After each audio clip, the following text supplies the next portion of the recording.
fantastic. This is GT racing right now. He's got traction, he's going around the outside of both of them! Maloney! Oh, he's taking Anderson! Anderson's up top! Oh my god! Big crash! Oh my goodness, half the field's gonna get rolled! Sec's very close. These guys are want to make their way through the field very quickly. Oh, there we go! Oh no! That's massive! This is it! This is over! I can't believe this! Oh my god! God, what?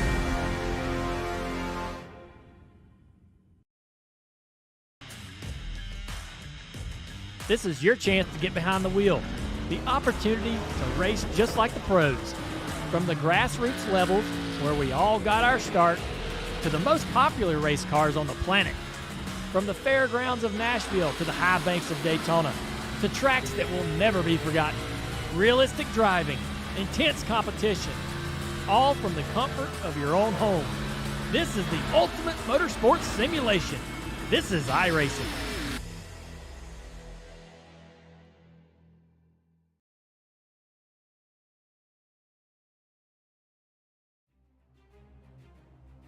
Good evening, one and all. Welcome back to SimSpeed TV. It's a Thursday night here in Australia, which means we're back with our regular programming of the simrigs.com Oz Pro-Am Sim Series.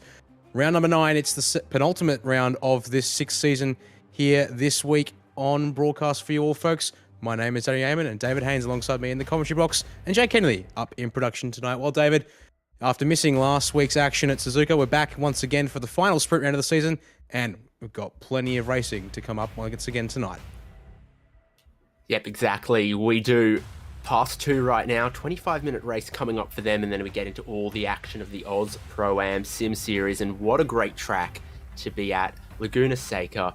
It's base iRacing content, everyone's got it, it's very well known, and it can produce some pretty damn good racing in GT3 cars like these. You've got that big braking zone into the Andretti hairpin to start off the lap. You've got to go really, really quick, really committed through the kink at turn 6. And then even if no action happens at the corkscrew, what a view it is there. Absolutely indeed, David. That's a good way to put it. Plenty of opportunities here at this circuit, but plenty of opportunities to get it wrong too. If you're on the limit around here, you are flirting with danger just about everywhere you go, especially with it being dirt right at the track edge, and plenty of those curbs being nice and flat and very inviting when it comes to pushing the limits around here. I did a little bit of recon, as it were, before we went live here, so I just get a feel of what the speed might be. The answer is, well, the guys here and at the top of pass 2 already surpassed my pace potential off of a couple of minutes of practice. So that means with the Pro-Am later on tonight as well, these guys are going to be absolutely rapid around here tonight. We're going to have a quick look now, David, at the AusPASS balance of performance. In case you haven't joined us for a previous broadcast this season, the AusPASS admin team adjust the engine power of the cars on a round-by-round basis based on the previous results.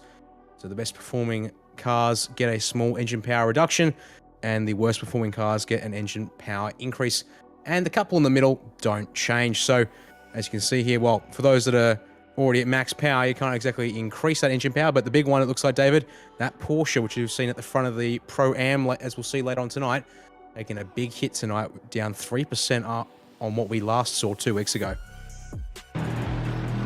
Yeah, that's a pretty significant hit, but if there's any track you kind of get away with that, it might be here. You've only got one really long straight on pit straight, and even then, you know, it's dominated by your traction out of this final corner, and you're braking into the hairpin. So I think the good drivers in the Porsches will still get away with that, but it does mean that no one dominant manufacturer. You hate it when you've got an option of 8 potential GT3 cars and everyone is in the same machine. This does keep it all a little up in the air, and there's a space and a niche for every manufacturer. See a couple of BMWs around as well. There was a Mercedes at the top of this qualifying until it got pipped by Josh Lawrence. Yes, indeed. And really more point to what you were making there. Top 4 positions, all 4 different car manufacturers. Ferrari leads Mercedes, leads Porsche, leads BMW. Well, 20 seconds on the clock here, David. As usual, actually, pardon me. here for pass 2. The guys here on track will actually get a chance to complete the lap they're on. There is no hard cut, as pass 2 only has the one race in this sprint format as usual. So the question is, who will be the last man across the line? It looks like the answer is already gone and passed here. So watch these guys. Oh, dear me. And I believe that's one of the Audis and Jesse Carrick quite possibly going for a spin there. So Simon Cox, pardon me, that was Simon Cox. No, Simon was looking at Rob Hill, pardon me, out of the track, David. Comes across the line there in the 1-2-3 Mercedes. Unfortunately not able to improve on 4th. But has moved himself slightly... actually, no. What am I saying? Goodness me, he's actually just pipped Matt Andrews there, David. As we look here at Nick Bottrell, having changed to the BMW for this round. The 225 machine currently sitting in 15th. Can he improve on this lap? There's a couple of personal bests. Up to the line he comes. So sitting in 15th before that lap. Unfortunately invalidated though, so won't count towards improving his qualifying time. Last one's got Rob Hill, Matt Andrews, Stephen Burgess, and Pollock still out there. Hendrik Kritzinger, 13th at the minute, 122.2. This looks like it could be an improvement. There is the line, just a little bit, but going to stay in 13th, I think, with that effort. Yeah, that looks about right. Ben Pollock's still out on circuit in the 86 BMW, a little wide of the apex at the final turn, unfortunately. No personal best this sector, and I think he didn't make it across the line before time ran out, so goes to a 21.948. Actually, pardon me, the time has flashed up, so that means he will have actually just gotten there, but unfortunately unable to improve on his previous best. And so that concludes the qualifying session here, as we just wait for the session to transition at this stage, which means we'll be able to get to the grid in just a moment's time here, David. In fact, great thing with the overlays means we can bring it up right away. So here's your top 6. Josh Lawrence, once again, able to get that pole position tonight, ahead of Simon Cox, who we're expecting another good performance out of tonight, but we'll wait and see what he can do in that 64 Mercedes. He joins Lawrence on the front row. Matt Andrews, early championship leader, starts out of position number 3 tonight, with Ben Jeffrey alongside him in position 4. So indeed, actually still got 4 manufacturers in the top 4 there once again. And then Rob Hill, part of the same team there with Simon Cox, will start at the P5. Steve Burgess in P6 to make it another one of the Porsches there in the top row. And then it's an all-Ferrari row number 4 there. Jeffrey Wang and Hilton Booth there, starting out of 7th and 8th. Chester Lamb and Matt Tesoriero starting out of 9th and 10th. And Tesoriero, one of the drivers to also make a car switch, jumping out of the Porsche and into a Ferrari for the end of the season. Ben Pollock, we just saw there at the end of qualifying, starting out 11th place, David, with Brady Buchanan alongside him for an all BMW row number 6. So then the rest of our 24 car field is Hendrik Kritzinger. We saw going to 13th towards the end of that session with Stuart Brown, Nick Bottrell, Anthony Connors, Matt Hardigan, Jesse White-Carrick. So a couple of Audis here at that part of the grid.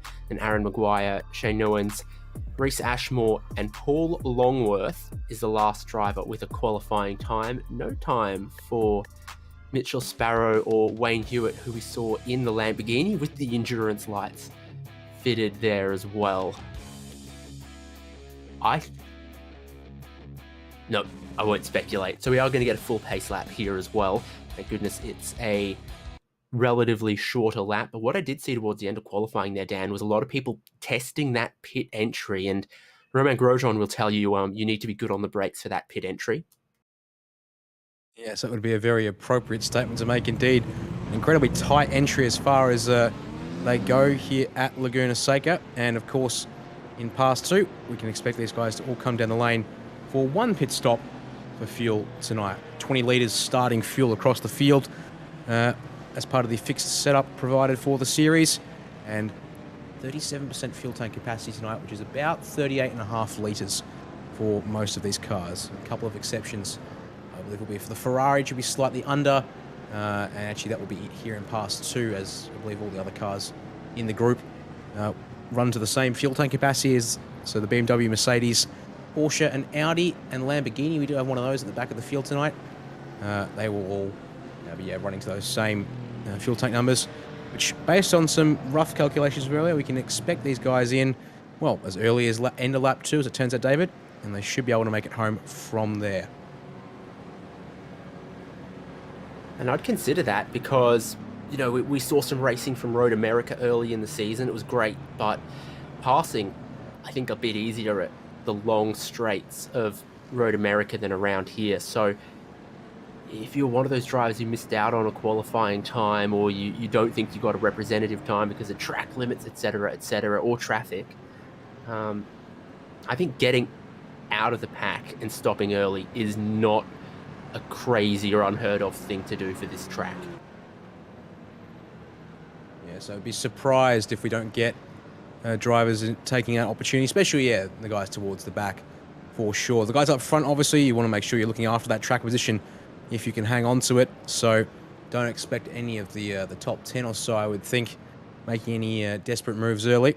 And you can see as they come out of the corkscrew now, they'll get back in formation, but we'll have to wait for the iRacing green flag here. So no going on the leader, which will basically make it a game of who can respond to those green lights and flag. As the pace car pulls in, David, we get ready to get this race underway tonight. A very tight final corner, and they're just going to have to wait it out till they get that green flag. So here they come round the final turn. 2 by 2 we await for the final beginning of the penultimate round here in Pass 2. Green flag flies and we're underway here. 25 minutes on the clock, and Joshua Lawrence is already off to a flying start, and Matt Andrews up alongside Simon Cox. That Mercedes has been caught napping here at the race start. A few drivers who didn't get away as well as the Pfaff livery Porsche in there. Not quite sure who that is, but they were caught just a little bit behind and a little slow on the reaction as well. Might have been Hilton Booth behind them who had to take some evasive action. For your pole sitter, a pretty dream start behind, though very tight in the early sector of the lap, and I'm glad they made it through the Andretti hairpin safely, but Matt Tesserero has found the wall. Oh dear, trouble early on, and after a car switch, having committed with the Porsche for this long into the season, unfortunately, comes undone on lap 1 there. Otherwise, so far so good as we head up to the Rahal corner for the first time here, turn 6. Rather tricky circuit this one, as you see here, our top 4 cars absolutely streaking away. Jeffrey Wang is up 2 spots in the P5, but he now sort of is the bottleneck in the next part of the train here, it would seem, as they come up to the corkscrew for the first time. They are checking up hard here, David. Look at them having to break out too wide through the corner here. Not what they would want, and good reactions and responses from everyone there to be nice and patient on the opening lap and get them out of the corner there nice and easy. And then through the last couple of corners, really a game of how hard you're willing to push and use that exit curb there, but so far, everyone playing it safe. As into the hairpin we come in the mid-pack as we watch. Oh, trouble in the at the back of the pack. Oh, Matt Hardigan's been turned around there in his Porsche, and he was the unfortunate third party in all of that. I believe it was one of the BMWs up ahead. Longworth and Ferrari, I think, came in there pretty steaming. I have to get another look at it again as Hardigan, pardon me, goes back up the inside to get that spot back. So indeed, thanks to the virtual racing score replay. David, let's have another quick look at that one once again here at the end of that. I think we might want to keep our eyes here on that. Okay, so the BMW is actually... Okay, almost runs into the back of Hardigan there. And then, yes, Wayne Hewitt in the Lamborghini always gets tripped up. But yes, the yellow and black Ferrari of Paul Longworth in a bit deep at the final corner. Clips the BMW of Shane Newlands, but also trips up Matt Hardigan there. Innocent third party who was just happened to be up the road. Wayne Hewitt as well, but we got on after that. Yes, everyone Wayne seems Hewitt to have recovered, from back yes. of the grid in that Lamborghini is one of the biggest movers as well in this race too, because you saw him sneak through a little bit of the carnage, dust himself off and carry on. So he's plus 6 spots off the grid, which is the biggest movement from anyone so far. Yes, that's what we kind of expect. Someone like Wayne Hewitt, who I believe is a little new, well, actually new to the series the past couple of weeks, if not this week in particular. Also the lone Lamborghini here in Pass 2 tonight as we go back towards the front of the field. And well, there's Simon Cox as we jump on board with the 64 Mercedes, trying to hassle the rear of Matt Andrews' BMW. These two guys have been pretty close on pace since Simon was able to jump into Pass 2. A little late to the party, but has made a very good mark in the championship so far, David. And, well, once again, putting pressure on the cars ahead. But Josh Lawrence, as you see, almost out of shot, looks to be hanging on quite comfortably up front. Andrew's not able to make much of an indent as, 777, Jesse White Carrick around at turn, well, I believe it's technically turn 3 here because the kink on the front straight counts. good on you once again, America. I will never cease to be amazed by your corner numbering skills, but we'll have a quick look at that one there on the VRS replay. So out of the hairpin, all fine and dandy, and it's just going to catch the gravel, not on the entry, and the car breaks away in the middle of the corner. A little unexpected there, and unfortunately, gets clipped as a result of rolling back a fraction there. Up there, Matt Hardigan, most likely there in his Porsche, picking up more damage, and White Carrick there calling it quits and towing back to the pits for now at least. The rear end has looked a bit of a handful on that Audi all night long as well, because it was in the qualifying session that lost that tail by himself through the corkscrew and then through the final corner as well. So it doesn't seem like it's a particularly compliant vehicle to drive. Speaking of which, well, I think that might be a little bit more proof to the fact there. The number 14, that was Anthony Connors, unfortunately having a bit of a moment out on track, but he's kept going and the car's undamaged for now, we think, as one of our first drivers to take what should be a legitimate pit stop. The number 421, sorry, Aaron Maguire comes down the lane. So we'll have to see where he comes back out in terms of space and how he can make it work as we jump aboard with the 488, the appropriately numbered Ferrari with Hilton Booth. Unfortunately down one spot to 9th position after where he started the race, but he's on the tail of Stephen Burgess, who's in that 555 FAF Porsche paint job, and Burgess there a little wide through turn 6. Should be safe from attack up here to turn the corkscrew, but Booth makes me think almost otherwise, but not able to get up alongside to make it stick. So Booth's got to worry about what's in his revision right now, because Brady Buchanan's been charging up throughout this race, and now with a couple attempts but not getting around, it's Booth who's on the back foot at the minute, I'd say. Oh yeah, that kind of attack into the corkscrew there certainly puts him a little bit vulnerable to Buchanan, as we can actually see there the BMW, of course, in the onboard rear view camera. And indeed, we're going to zoom in on him just now, indeed. So say hello there, Brady. Smile. The camera's on you tonight as we go all the way in there. Makes the camping fridges? Apparently so. There you go. So, 12 volt? Well, presumably. I couldn't say for certain though, unfortunately. That one's a bit outside my knowledge base for the moment here as we head back out to the trackside cameras. Continue to watch this scrap here. So I have to wonder here, based on the... Oh, hello, wide there for Burgess at turn 3. That's going to allow both Booth and Buchanan through, so a little shuffle in the order there. So, indeed, push a little too hard around this circuit, and you pay the price pretty quickly. And, well, just seen it there as proof in the pudding as we jump back up to the fight for second, David. Cox is still hounding the back of Andrews. It looks like Joshua Lawrence is checking out even more at the front of this field. In fact, yeah, he is really going out into the distance of shot there.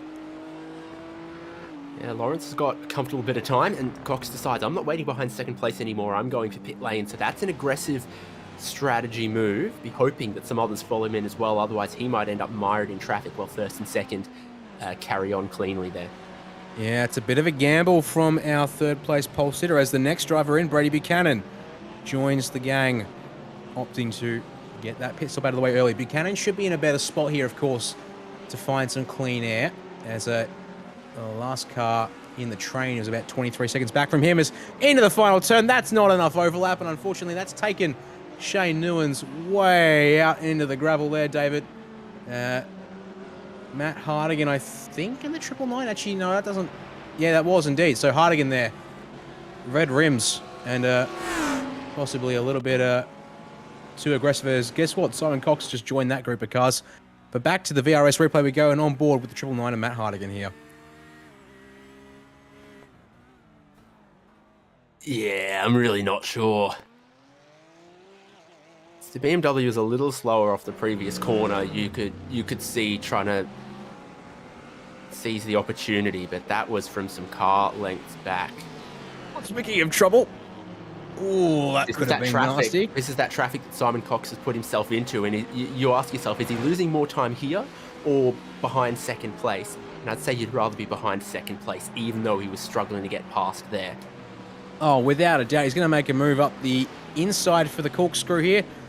He's almost there on the brakes. He finally gets the job done as Hardigan releases the 64 Mercedes there. So now Cox has the clean air to the tune of around 3 seconds. Wayne Hewitt the next up the road, but Stephen Burgess meanwhile brings the 555 Porsche down onto the lane. So removes himself from that battle just around the margins of the top 10.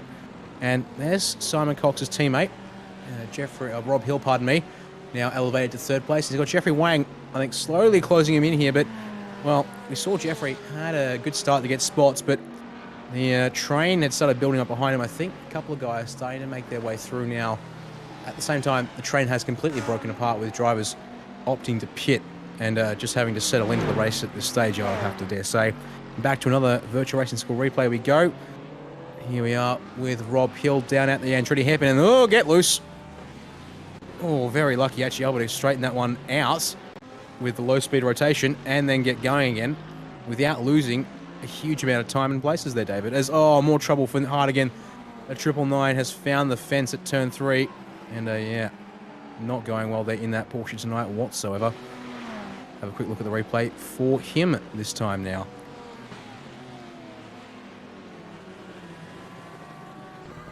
I'm going to guess too much of one of those red curbs, or is it tyres on the dirt on the outside? No, it's up here at this corner. In he comes, and yep, was that red curb? I don't think so, not so much. I had some problem with this car when I decided to do a quick bit of testing before broadcast, and yeah, that corner there, very easy to completely unload the rear end. And you can see that maybe the tiniest hint of touching the red, but I think that's more a case of pushing the car and unloading the rear end as he brings that Porsche down onto pit lane. Meanwhile, his teammate Aaron Maguire, unfortunately now a lap down after taking an early pit stop, had a spin at the final corner. Just as we cut to replay, there is more drivers coming off the pit lane, include Jeffrey Wang and Chester Lamb in the 26 Ferrari and 80 Mercedes. They drop to the middle of the teens here as Paul Longworth brings his Ferrari into the lane and gets that car repaired after some war wounds from the early stages of this race. And there's Jeffrey Wang back out on track, David, just ahead of Anthony Connors as our race leader and P2 are now down onto the lane. See where they come out in response to Simon Cox. Yeah, wouldn't be surprised if a lot of drivers are starting to reach the end of that starting fuel, and this isn't, you know, this is sort of the end of the pit window because you've got your whole top 3 coming in. Then Jeffrey, Hilton, Booth, yeah, it's just about everyone. Yeah, that checks out. Almost nine laps of fuel in the car, I roughly calculated. So with a formation lap, bring the car down at the end of lap 7, just to make sure you're safe. So on board now with the 64 of Cox to the final turn he comes. Tried to undercut for second place, so is that gonna work out for him here? I think it will, because that's Matt Andrews there in shot as we come up over the rise towards the Andretti hairpin. Now, of course, Simon's got the long way to go here at the hairpin, but that pit lane obviously very tight here, so Andrews has to go slow on the inside. And no, actually the undercut has not worked. He returns exactly where he was, and well, I reckon the traffic has played a part there for sure. So just not quite timing it right, did Simon Cox. Back to P3 he goes. Is that car still on the pit limiter? Very slow, but no, he's getting back up to racing speed there, the 488 of Hilton Booth. Slotting in behind Brady Buchanan, and they're slotting in behind Chester Lamb there in the 80 Mercedes. So Buchanan up another spot, I believe, in the pit cycle. Yes, that all seems to be the case. But I can see these 3 guys now are nose to tail, and I reckon one of them is going to be, well, not one of them. The same Buchanan looks to be on a charge here. Look at that, already half showing the nose up to turn 6. It's not an overtaking spot in most car classes, especially this. So trying to set up the run towards the corkscrew, you would think here. But Chester Lamb covering that inside, David. Don't think there's going to be an opportunity to pass this time by. He's got Lamb very, very defensive. Down that bottom part of the corkscrew, you've got to be careful with the track limit. So easy in a whole range of cars to get a slow down penalty there. So if you do get tricked into braking a little too deep at the top of the corkscrew, that'd be very painful in a situation like this. If you were Chester Lamb, you'd be giving it all up. Meanwhile, he can't defend the final corner. Well, he didn't opt to defend the final corner, I would rather suggest. And, well, Brady Buchanan take no further opportunity there to go straight up the inside, get the pass done. But Lamb's had a nice run off the final corner as we jump on board with the 80 Mercedes. Looking for a move back down the inside. He thinks about it, but breaks early, David. So not able to get back alongside and re-challenge for position. And Buchanan, a superior exit off the Andretti hairpin there. That's going to allow him to get the breather and put the pressure back on Lamb. This time, though, from Hilton Booth.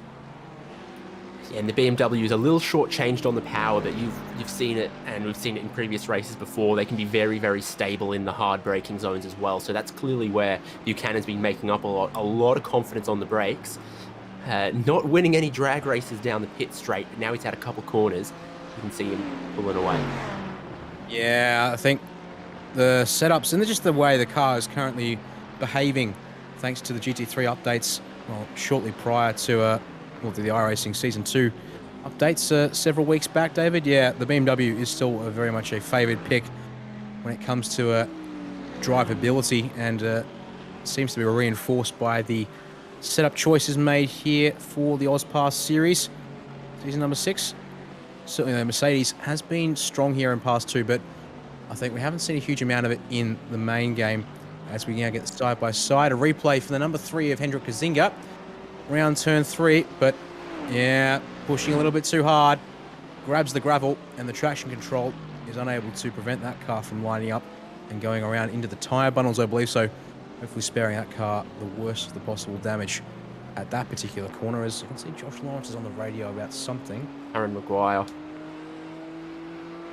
So I think those two have come together. We'll have to see what that's all about if we can.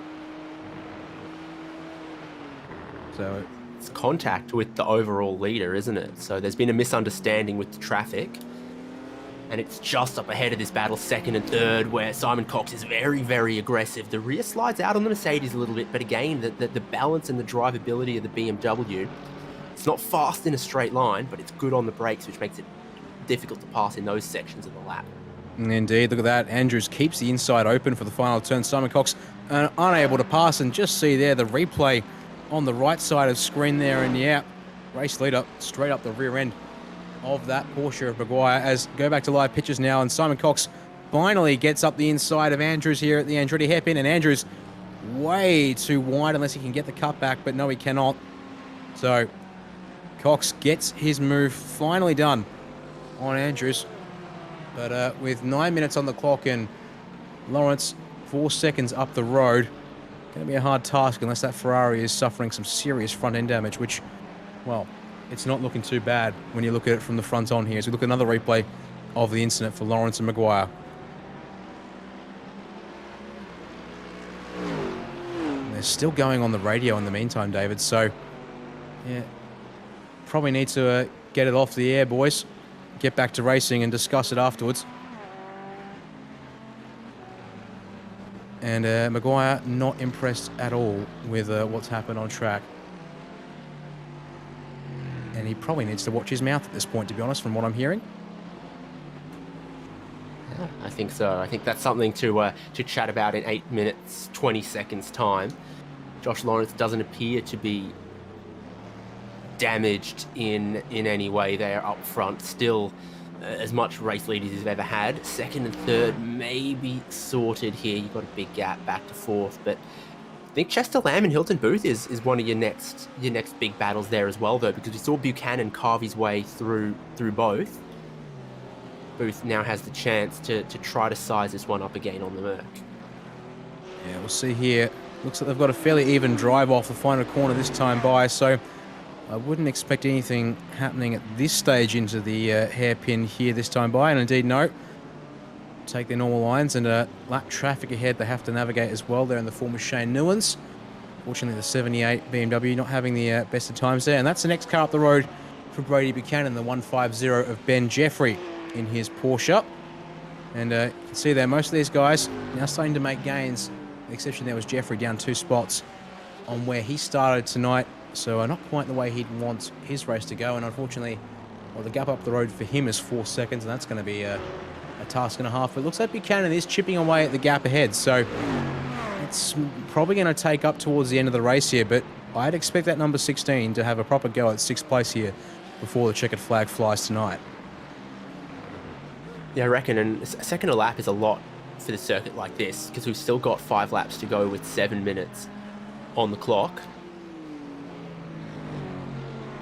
It's Ferrari versus Ferrari on the replay right-hand side of the screen, and that is not where the track goes. And I think he realizes it. See, the steering kid, and then there's that. Oh, well, Chester Lambs might make it a little easier. Meanwhile, there for Hilton Booth to get past, and indeed he does. Up the inside goes the 488, and the 86 of Ben Pollock too is able to take advantage of there. So Chester Lamb, unfortunately, small mistake cost him 2 places there, David. And yeah, unfortunately, Matt Tesoriero, his first night out in the Ferrari in past 2. It really feels like it's going from bad to worse, and he's taking that car back to the pit lane once more. Indeed, by my count, that'd be 3rd time onto the lane, and that's a no bueno. I've got a soft spot for some of the more unique entries or standouts here, so I'm quietly cheering on the Lamborghinis. You see yet more problems with the Porsche rear end stability there for Stephen Burgess. So Chester Lamb, the only driver in this race, not Club Oz NZ. It's Club Asia. Yes, it does So, speak got a little to... soft spot there for the Lamborghini and our Club Asia driver. Yes, indeed, and yet Chester clearly, indeed, situated somewhere in the Southeast Asia region with a slightly higher than typical latency. But it is good to see, yes, the series does have appeal beyond the most localized of regions, as we see there. Lap traffic now for Chester Lamb to navigate once again. It's Shane Newens. He's got to get around after getting past him about a lap and a half ago, and has to do it all over again as they make their way down into the hairpin. And thankfully, Newens, very courteous driver there, able to step clear of the line and allow those cars through. No troubles. Too easy done. The next car there is Wayne Hewitt, and he's plenty back and shot. Unfortunately, one of the other Ferraris, trouble for him. Reese Ashmore in the 918. He's up 6 spots from his starting position, but a little wide there, I think. Get that car loose on the exit of the corkscrew as he now has to let the race leader by here. Just over 4 minutes on the clock means we should get 3 more laps of racing. Wall. Oh, Simon Cox, no, it's gone wrong. He's been doing so well for the past couple of rounds, and, well, actually saw him jump into Discord here last week whilst we were in the middle of broadcasting the Aussie Car Festival of Speed, so I suspect he got the past 2 win last week as well. So out of the corkscrew, all fine and well, and then through the left-hander afterwards, loads the car up and gravel. Struggling with, but it's just pushing out too wide and onto the slippery stuff, isn't it? So that wasn't the rear end letting go in the middle of the corner. That was just opening up the arc a little too far. Maybe that's the danger spot. It would seem to be the case, as Shane Newens has also just fallen foul of that part of the circuit. Nick Bottrell goes through to take his place. And troubles for Chester Lamb is still where he was, but he's been caught by Stuart Brown. So the 77 Ferrari switching on here at the end of the race. And Chester Lamb is deciding to take the track limits as a bit of an advisory, perhaps, here as they come into turn 2. Oh, having a crank on the steering lock, though, is Brown. Indeed, David. That Ferrari not quite responding the way he wanted through that corner in particular. That's how my dad drives. And when in doubt, crank it on harder and hope it sticks. If the car's not turning, it's because you haven't given it enough steering lock. You can see that damage there for Lamb is clearly going to be hindering him though. So was maybe a little offline, but that is not optimal whatsoever. Costing him straight line speed right here, potentially costing him front end downforce as well. Can you do that? Can you go around the outside in the corkscrew? Apparently yes. You can. Oh, Stuart Brown pushed the braking on that Ferrari to the absolute limit. Chester Lamb's now squeezed down to the inside of the corner afterwards, and now they're still going to go too wide and actually bring Wayne Hewitt into this. Oh, Chester's running it all off as we go on board with the 72 Lamborghini here as they come into the final turn. Single file for now to sort themselves out as we jump inside the cockpit of the 72 machine. So down the front straight they go. That Ferrari is looking quick though, David. Look at it go up the straightaway, right onto the back of the Mercedes once more. 2 minutes on the clock. They've got 2 laps to sort this one out here, as the race leader is a modest distance up the road to the tune of 40 seconds. So might even squeeze in 3 laps here, but I doubt it. We'll have to see though what happens next time round when the leader gets the white flag. So here comes through the penultimate turn actually. We'll see what the runners off the final corner here, David. This actually indeed might still be 2 to go. Start-finish line in 10 seconds from now, which I think he will. Yeah, so So we're you going to have want 2 to go here. 120 on the clock about now. You got 124. All right, I reckon you got 2 more laps from here. Yep, no sign of the white flag there as we came across the line for the race leaders. So, yeah, make it 2.5 laps still remaining for this group of guys to sort themselves out. Now, you would hope that everyone is all fueled to do that in that case. We're approaching 24 minutes of race time elapsed. Rob Hill is the driver who had the shortest pit stop of everyone, and he's let Simon Cox back through for 3rd. Yeah, well, teammates playing the championship game there, I dare suspect. Not a huge amount of surprise there, and clearly no pressure to let him go. I'm actually wondering, we're saying there about the damaged Chester Lamb's car. For some reason, I'm having a blank as to exactly when that happened. I only remember him going wide on the final corner, but I don't remember making any contact. Yes, that's my thoughts exactly. So I'm just trying to see, yeah, no sign of any... Oh, no sign of being on the track. No, off track then for Chester Lamb, just as I'm looking back to try and see when exactly that right front's been turned into paper mache, but unfortunately, runs a bit wide and gives up both spots there to Brown and Hewitt, as Hewitt has half a look at Brown's position there into turn number 5, but nothing of it this time by. So strap 3 yourselves in, seconds boys. on the clock. 3 seconds on the clock when Joshua Lawrence crossed the line to give us 1 more lap in this race. All right, so If we are he'd going to been get 0.3 of a second slower this whole race, it would have been a lap shorter. 19 laps on the clock, and well, actually having a look back at things, that is what I suspected. In fact, I suspected they would have gotten a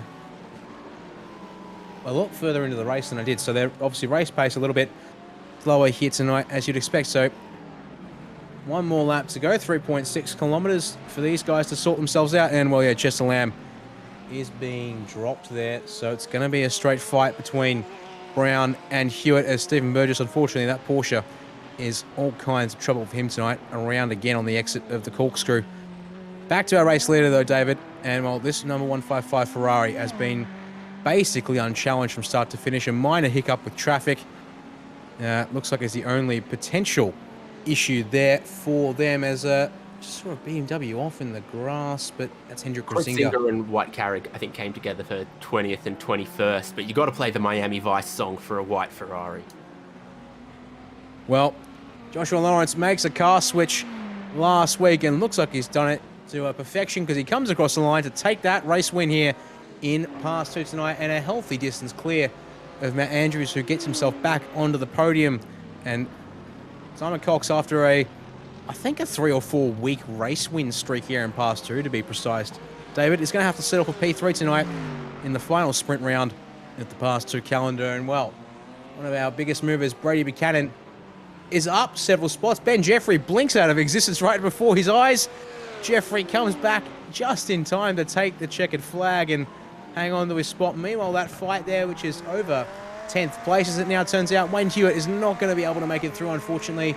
The 77 hangs on for that 10th place finish there, David. Yeah, fantastic. Rob Hill in 4th, definitely managing that field towards the end. He went from doing 120s to 22s and 23s, but still held on to that 4th place, such as the advantage they built earlier on. Good race, simple strategy by Josh Lawrence.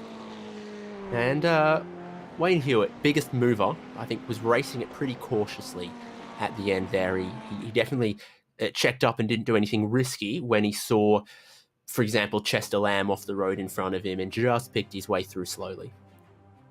Yes, indeed, that's a apt way to explain that all there, pardon me. So, quick look at our top 10 race results here in Pass 2 tonight. Joshua Lawrence, starting from the pole, David, unchallenged in the end of it all there, and nearly 10 seconds clear. Matt Andrews in second. We had a great battle there. That was for the most of the race there over P2, but unfortunately, small mistake from Simon Cox there means he has to settle for 3rd place in this one tonight. Rob Hill brings it home in 4th place to shadow his teammate home there in the end. Jeffrey Wang, not too far back there, 5th place for the 26 Ferrari. We had Ben Jeffrey there in P6. Brady Buchanan not quite able to get there in the end, but P7 for him is a good move up the field tonight. Had a Hilton Booth in 8th. Ben Pollock in 9th place, with Stuart Brown just hanging on to round out the top 10. Let's look at the rest of the finishers then in Pass 2, just their one race tonight. My money was on Wayne Hewitt right from the start. The endurance lights on the Lamborghini, you can't go wrong, though I suspect with the fixed setup that wasn't his decision. And Chester Lamb just behind him there in 12th. Stephen Burgess showed some great pace, but just a couple spins as in this longer race, the tyres started to get away from the Porsche potentially. And Anthony Collins was the last car on the lead lap. Pretty easy to fall off the lead lap actually at a track like Laguna Seca, again in direct comparison to Road America a couple of weeks ago that we broadcast. You've got Reece Ashmore, Matt Hardigan, Paul Longworth, Nick Bottrell, all 1 lap down, 2 laps down to Shane Newens and Jesse White-Carrig. A tough round, I think, for the Audis, and Hendrik Kritzinger, Matt Tesserero, Aaron Maguire, and Richard Sparrow rounded up. Yes, indeed they do. Well, just having a look here and waiting on interviews. We've got our 3rd place getter, Simon Cox, joining us tonight. And well, I think actually we do owe Simon a quick chat after missing out on last week's race at Suzuka. Not quite the result you were looking for there, Simon, but another podium position to continue a good run of form here in Pass 2 at this back end of the season. Yeah, no, it wasn't my best performance, but yeah, congratulations to Joshua. He really had us covered, and Matthew Andrews, really good battle with him. You know, we give each other a lot of respect on the track, but yeah, he got me. I've just made a little mistake. I just had a little bit of a screen freeze, so I just missed the apex on that corner and fluffed it. That's not what you like to hear, unfortunate there indeed. Well, looking back early half of the race, so you certainly got onto the rear bumper of Matt there early on and not quite able to get past. Gambled on that earlier pit stop to try and undercut him, but would you say the traffic you sort of ended up coming out into there held you up just a little bit there? Well, yes, but I wouldn't call it traffic because it was actually racing for position anyhow. So he had his right away on track in front of me, but it did cost me the undercut. So unfortunately, I thought I would have come out in a nice gap, but it was just a couple of attempts too short. Yes, indeed it was unfortunate. Well, that concludes the sprint rounds for the season. We've got one final round next week when the series heads to the Nürburgring Nordschleife. I guess being a rather technical and tricky track there, are you feeling confident about your hopes when you get there next week? Not quite yet, but there'll be a lot of practice. It's for me, it's a good lap dash track, but not a good race track. And I just you pray to God every time you go around a corner that you're not going to experience a car spinning in front of you. And I really do hope that qualifying and the race isn't spoilt by someone's misfortune. Yeah, indeed. That could be tricky there, but given your pace, I think you'll be in a good spot to avoid the worst of it. We'll have to wait and see, though. Before we let you go, Simon, chance to thank partners and sponsors who helped you get it done tonight. Yes, BMA and all the members in the team. It's a really tight-knit group we got there, and we really support each other. BHE, Basil Electrical, and Daniel Hill from Skidlet Art, and we're going to be spotting for him for the next race, and hopefully he goes well. We've got some pretty cool strategies for the next race. Well, indeed. Sounds like a plan. Thanks very much, Simon, and good luck for next week. Appreciate it, guys. Well, that there is one of our podium getters there, David, and unfortunately we've got to turn around and get going straight back over to the main game server because the Pro-Am is already getting ready to get on their pace lap here. So we're not going to get much of a chance to have a break here, unfortunately, but certainly turn around and get ready for the main event. 10-minute sprint race up first, as always, in the Pro-Am sprint format, and then the 40-minute main event, which means we'll be seeing 2 pit stops in that one there tonight. And I think there's plenty we learned from Pass 2 that's going to carry over into the big top division boys, as you can see them pacing, ready to get racing shortly. And that's pit entry, pit exit, both very difficult, very committed, and traffic comes up on you quick and is difficult to get around on this circuit. Yeah, indeed. Well, there we go. Have a look at it there. Jeff Connell and Calix Poon look to have secured the front row tonight. Pardon me, Lachlan Capel and Jeff Connell. That's so 2 of our season-long contenders sharing the front row here, and then it's going to be Calix Poon there. And I believe that is, yes, the 190 is Dennis Gaderick. Will be on row number 2 there. We'll get the graphics up for you hopefully in a second. But yeah, Ross Rizzo will be No starting endurance on that lights. third row.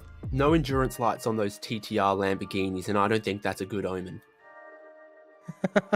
Well, interesting to see their fixed setup series, but looks like that is one of the adjustable elements. Well, the no, we car go to setup? open setup for the top division, don't we?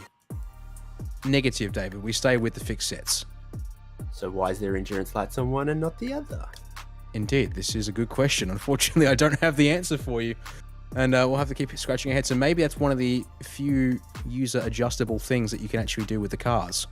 So perhaps by default, it's there and some of the guys have opted to take it off. Well, now I'm currently playing the game of can I load into the server before the flag goes green. Unfortunately, my computer's decided to take its sweet time loading up as we continue to watch this lovely little shot here as they float over the track. So 10-minute sprint race coming up here for the Pro-Am, David, with Connell and Capel in the front row. Looks like they'll be ones to beat here, I would suspect. But, well, plenty of Lamborghinis there just in behind, and the Mercedes of Gaderick.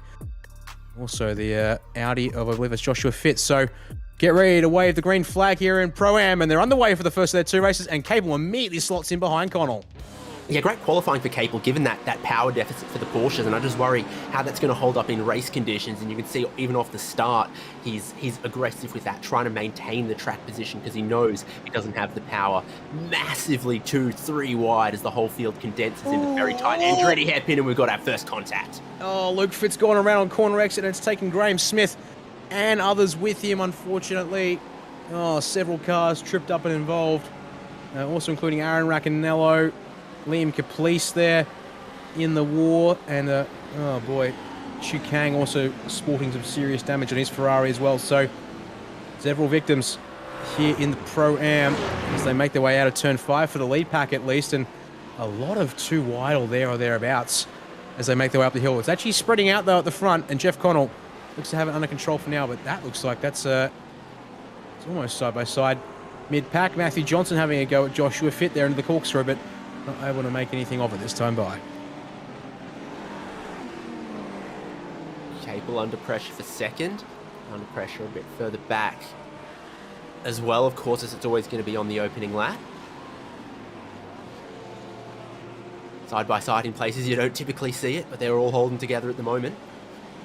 That is a huge dive from, it's 2 rows to the left of Cheney. That would have been Christopher Hen that he's got Yeah. drag racing with up the front straightaway here. Two of our Pro Class entrants currently fighting over 16th outrider track, a couple of the AMs up front. And, oh yeah, once again, Matthew Johnson is leading those AM Class cars. We saw him earlier having a proper go at Joshua Fitz, but nothing of it this time by. So Hen, though, gets the job done at the hairpin there, David, as Cheney has to slot back in line.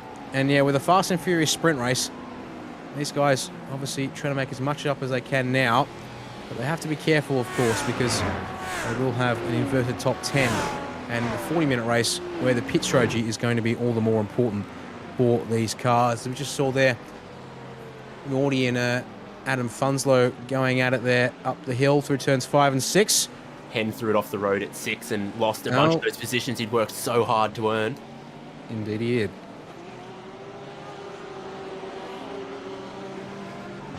Into the rhythm of the race and back up to speed as he then works his way through the corkscrew. He's got a lot of aggression on the brakes, but then got just a little too aggressive at turn 6. I mean, look at this. He's going to think for a dive, I'm sure. Yep. Up the inside goes number 60 there, and yeah, gets the job done. Not too much more fuss. And interesting to see here. Even against the BMW that we thought had a bit of a power deficit, the Porsche is just not quick from the final corner towards the Andretti hairpin. It seems like you can grab it by the scruff of the neck everywhere else around the lap here, and there's a lot of need to grab the car by the scruff of the neck sort of corners, particularly from about turn 6 to the corkscrew through to the final corner. Yes, indeed. That is certainly a good point to make there, as we unfortunately lose the cars there as they come up turn 6. And look at that there, Gaderick really hustling that Porsche on the way up the hill, where you're also going to see serious power, or at least feel the power deficit, because He's trying to get the car to move, well, up in altitude. Garrick thinks about the inside of turn number 9. That's a gamble and a half there, David. Doesn't get the nose up to secure the spot and has to settle back in. All that does is give Ross Rizzo half a chance to have a go at it, but Rizzo nearly loses the rear. Under brakes into the final corner there. He gathers it back up, though, and doesn't lose a huge amount of time in the process. What we saw from the previous race there, you got good straight line performance from the big displacement V8 in the Mercedes, but the longer this goes on, the more the rears are going to start to go away from the big Merc. Now, what happened to Cheney at the final corner? I only caught the end of it. Decent off-track moment, and in fact, backwards in the gravel. And the worst thing of it, David, entirely self-inflicted.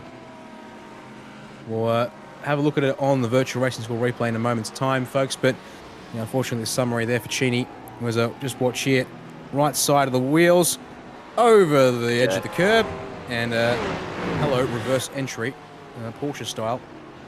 And yeah, unfortunately, drops back to 24th outright and 14th in class. As we jump on board now with Michael Healy in the second of the Trans-Tasman Lamborghinis, looking to hustle the back end of Matthew Johnson there, the leading AM class driver, and the only AM class driver once again inside the top 10, which will be really crucial for that reverse grid in the main event here. Main event here soon. Yeah, that's always such the curveball of these, invert top 10 grids is, if your AM class drivers sneak in there suddenly, it can give them a pretty big advantage. Well, it's the same for everyone, etc., etc. But it creates this sort of have and have-nots situation based on how you performed in race number 1. Yes, indeed. We have a quick look here at Daniel Webster in the 35 Porsche, currently running a little further back. Pardon me, where are you, Daniel? 18th place outright is the 35 machine there. It's on the windscreen. And a little trouble for him. So up over the curb at turn 10, and yeah, does a car not appreciating use of the giant sausage. Thankfully, only loses 2 spots there, just loses a decent chunk of time. As back up towards the front of the field, Matthew Johnson has slipped back to 9th place, so only 1 spot left before he's outside the top 10. And well, given that his nearest competitor in class is Dale Carpenter in 12th, he'll be wanting to stay inside that 10. As we see here, the replay on the right side of screen. Healy up the inside, Johnson giving all the space on the inside there to make that move stick without too much of a fuss there, David. Is there an opposite of the commentator's curse? Because they're doing all right for themselves at the moment. Those Lamborghinis. Healy look very, very balanced there, and Ross Rizzo still running amongst the podium, and they're not letting Jeff Connell get away. He's bolted in the lead a little bit in some previous races, but they're still under a second. There was under a second between himself and Capel. I think you get 2-3 tenths gains down the pit straight from the turbo McLaren to the somewhat restricted Porsche. And then I think it's from about here around for the rest of the lap that Capel's able to draw a bit of time back and is pulling Gatterick and Rizzo with him. Yeah, the balance, ebb and flow of these guys and their cars, and not how much practice they put into the racing this week. Clearly showing as we have a look here at Jack Widdis. Actually joined in the wrong car, I believe. Yeah, and which is why he's actually not running in his typical 898 entry, and instead has been granted permission to run 899 and get in the Ferrari that he usually drives in for the series. And now looking to pressure the back of Calix Poon for 5th outright. Calix, not quite the race he would want in terms of going back 2 spots, but it does leave him smack bang in the middle of the top 10 for the next race if he can hang on to this spot for now.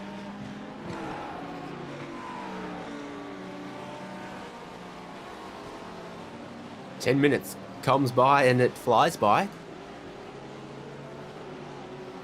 We're going to have 2 more at the start of the next lap. Have a look there, Phil Audie in the 45 Mercedes for Phoenix Smokers. Currently chasing down Derek Audie, actually. So the 88 versus the 45.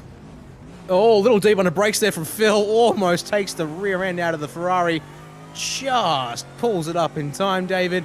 Both guys able to walk away unaffected, but boy, that nearly was a bit of a crunch. But, well, they live to tell the tale for now, as they've got 2 laps to go, just thanks to the fact of leaders now heading up into turn 5, so about 20 seconds short or clear of ending this race, which means actually they're going to be pretty close on fuel here if they're not careful with some of these guys, given what we saw in Pass 2, and most of the drivers opting to pit at the end of lap 7.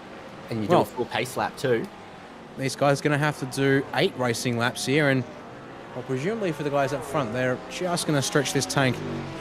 And it doesn't need too much of a fuel save on my earlier calculations to make it home. So as long as they're burning less than 2.2 litres a lap, they'll be all right. And given obviously the pace lap, and not in these kind of conditions either, though. Everyone is pretty heavily bunched together. You can't do full fuel burn in those kind of situations. You've got to check up a little bit here and there. You're slipstreaming at other points of the lap. Everyone has been involved in some kind of battle all of the laps so far. indeed, white flag flies that time by for our race leader, and no sign of fuel save from that number 1 McLaren here as he comes around the Andretti hairpin. No sign of danger or threat from Capel, but the gap is only 1.1 seconds, so very much obviously needs to keep it on the straight and narrow here to the end of the race. But, well, if anything from this season is a sign of what can be done here by these guys up front, they all should be pretty comfortable here to the end. So we have another bit of diversity here once again. Top 4 in the Pro-Am here currently, all running different manufacturers. McLaren leading, Porsche leading, Mercedes leading, Lamborghini. So again, an indication that the balance of performance for the front runners seems to be roughly in check tonight.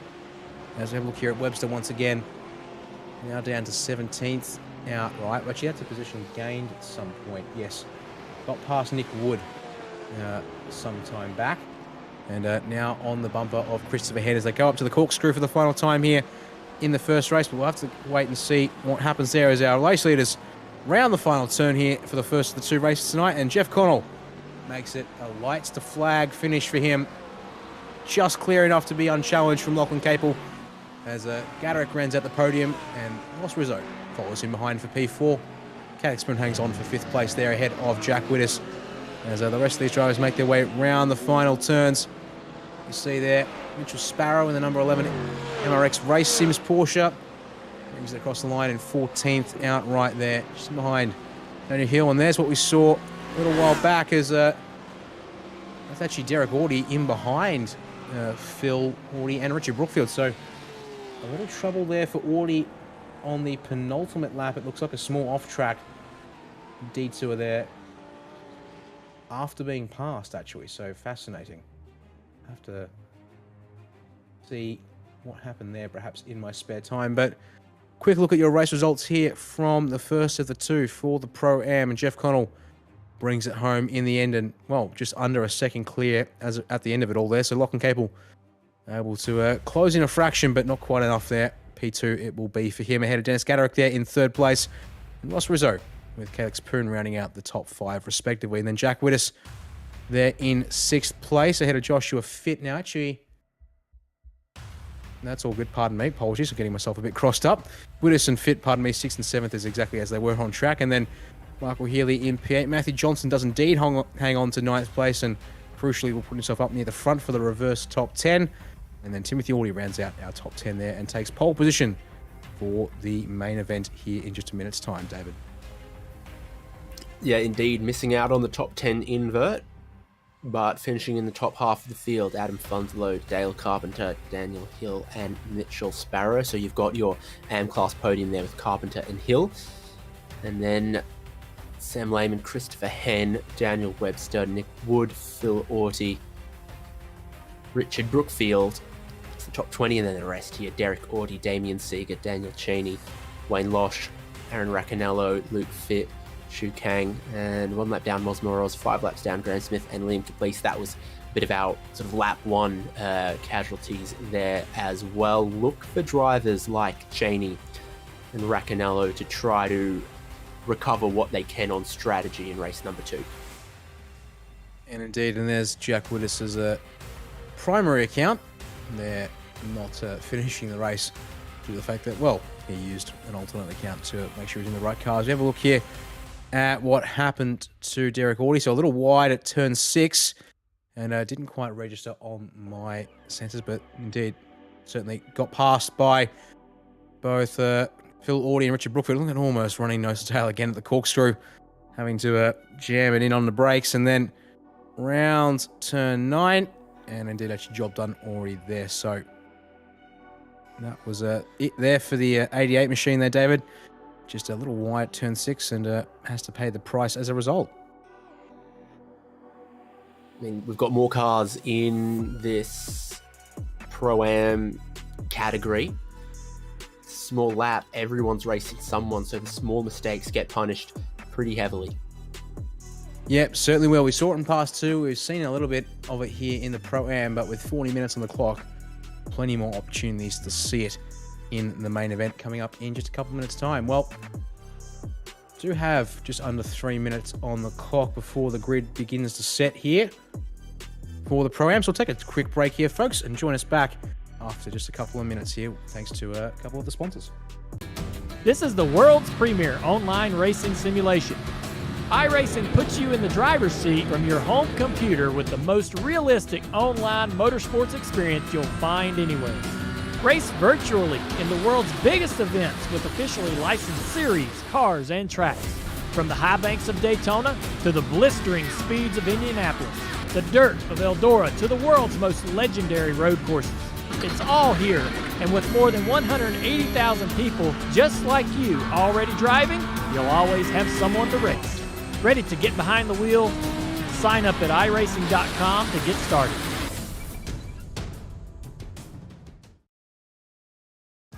This is iRacing, the world's premier online racing game. iRacing puts you in the driver's seat to experience today's newest form of competitive motorsport, virtual racing, all from your home PC. Race virtually in endorsed series from NASCAR, IndyCar, IMSA, the World of Outlaws, Aussie Supercars and more. Take on legendary circuits like Daytona, Silverstone and the Nürburgring. Join iRacing's global online racing community and get on track today at iRacing.com.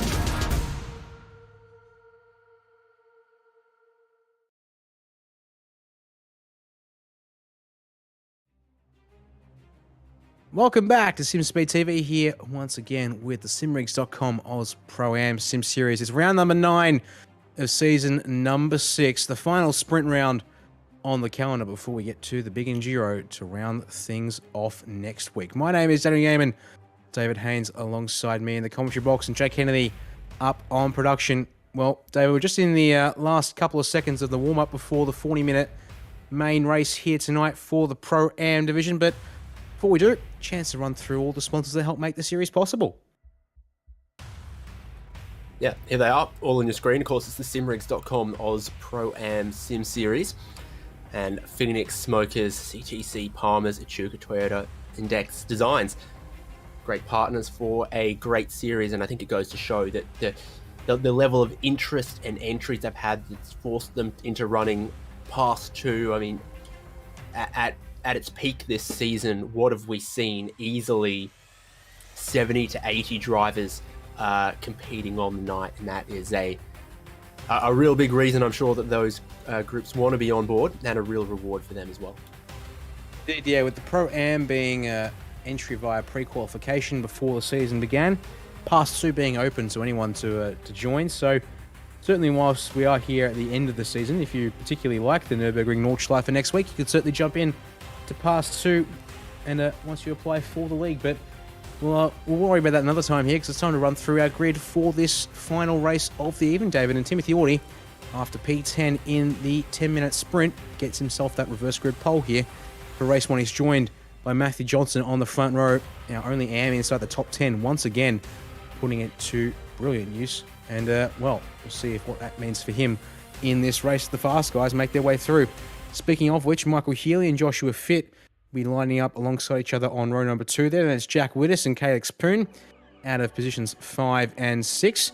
Ross Rizzo and Dennis Gadrick will start out of 7th and 8th tonight, and then it's Lachlan Capel and your race winner, sprint race winner Jeff Connell to round out the top 10. Of course, then Adam Funzlo there starts out of 11th as per his result in race 1, and the next of our AM class drivers is here in 12th with Dale Carpenter, Dave.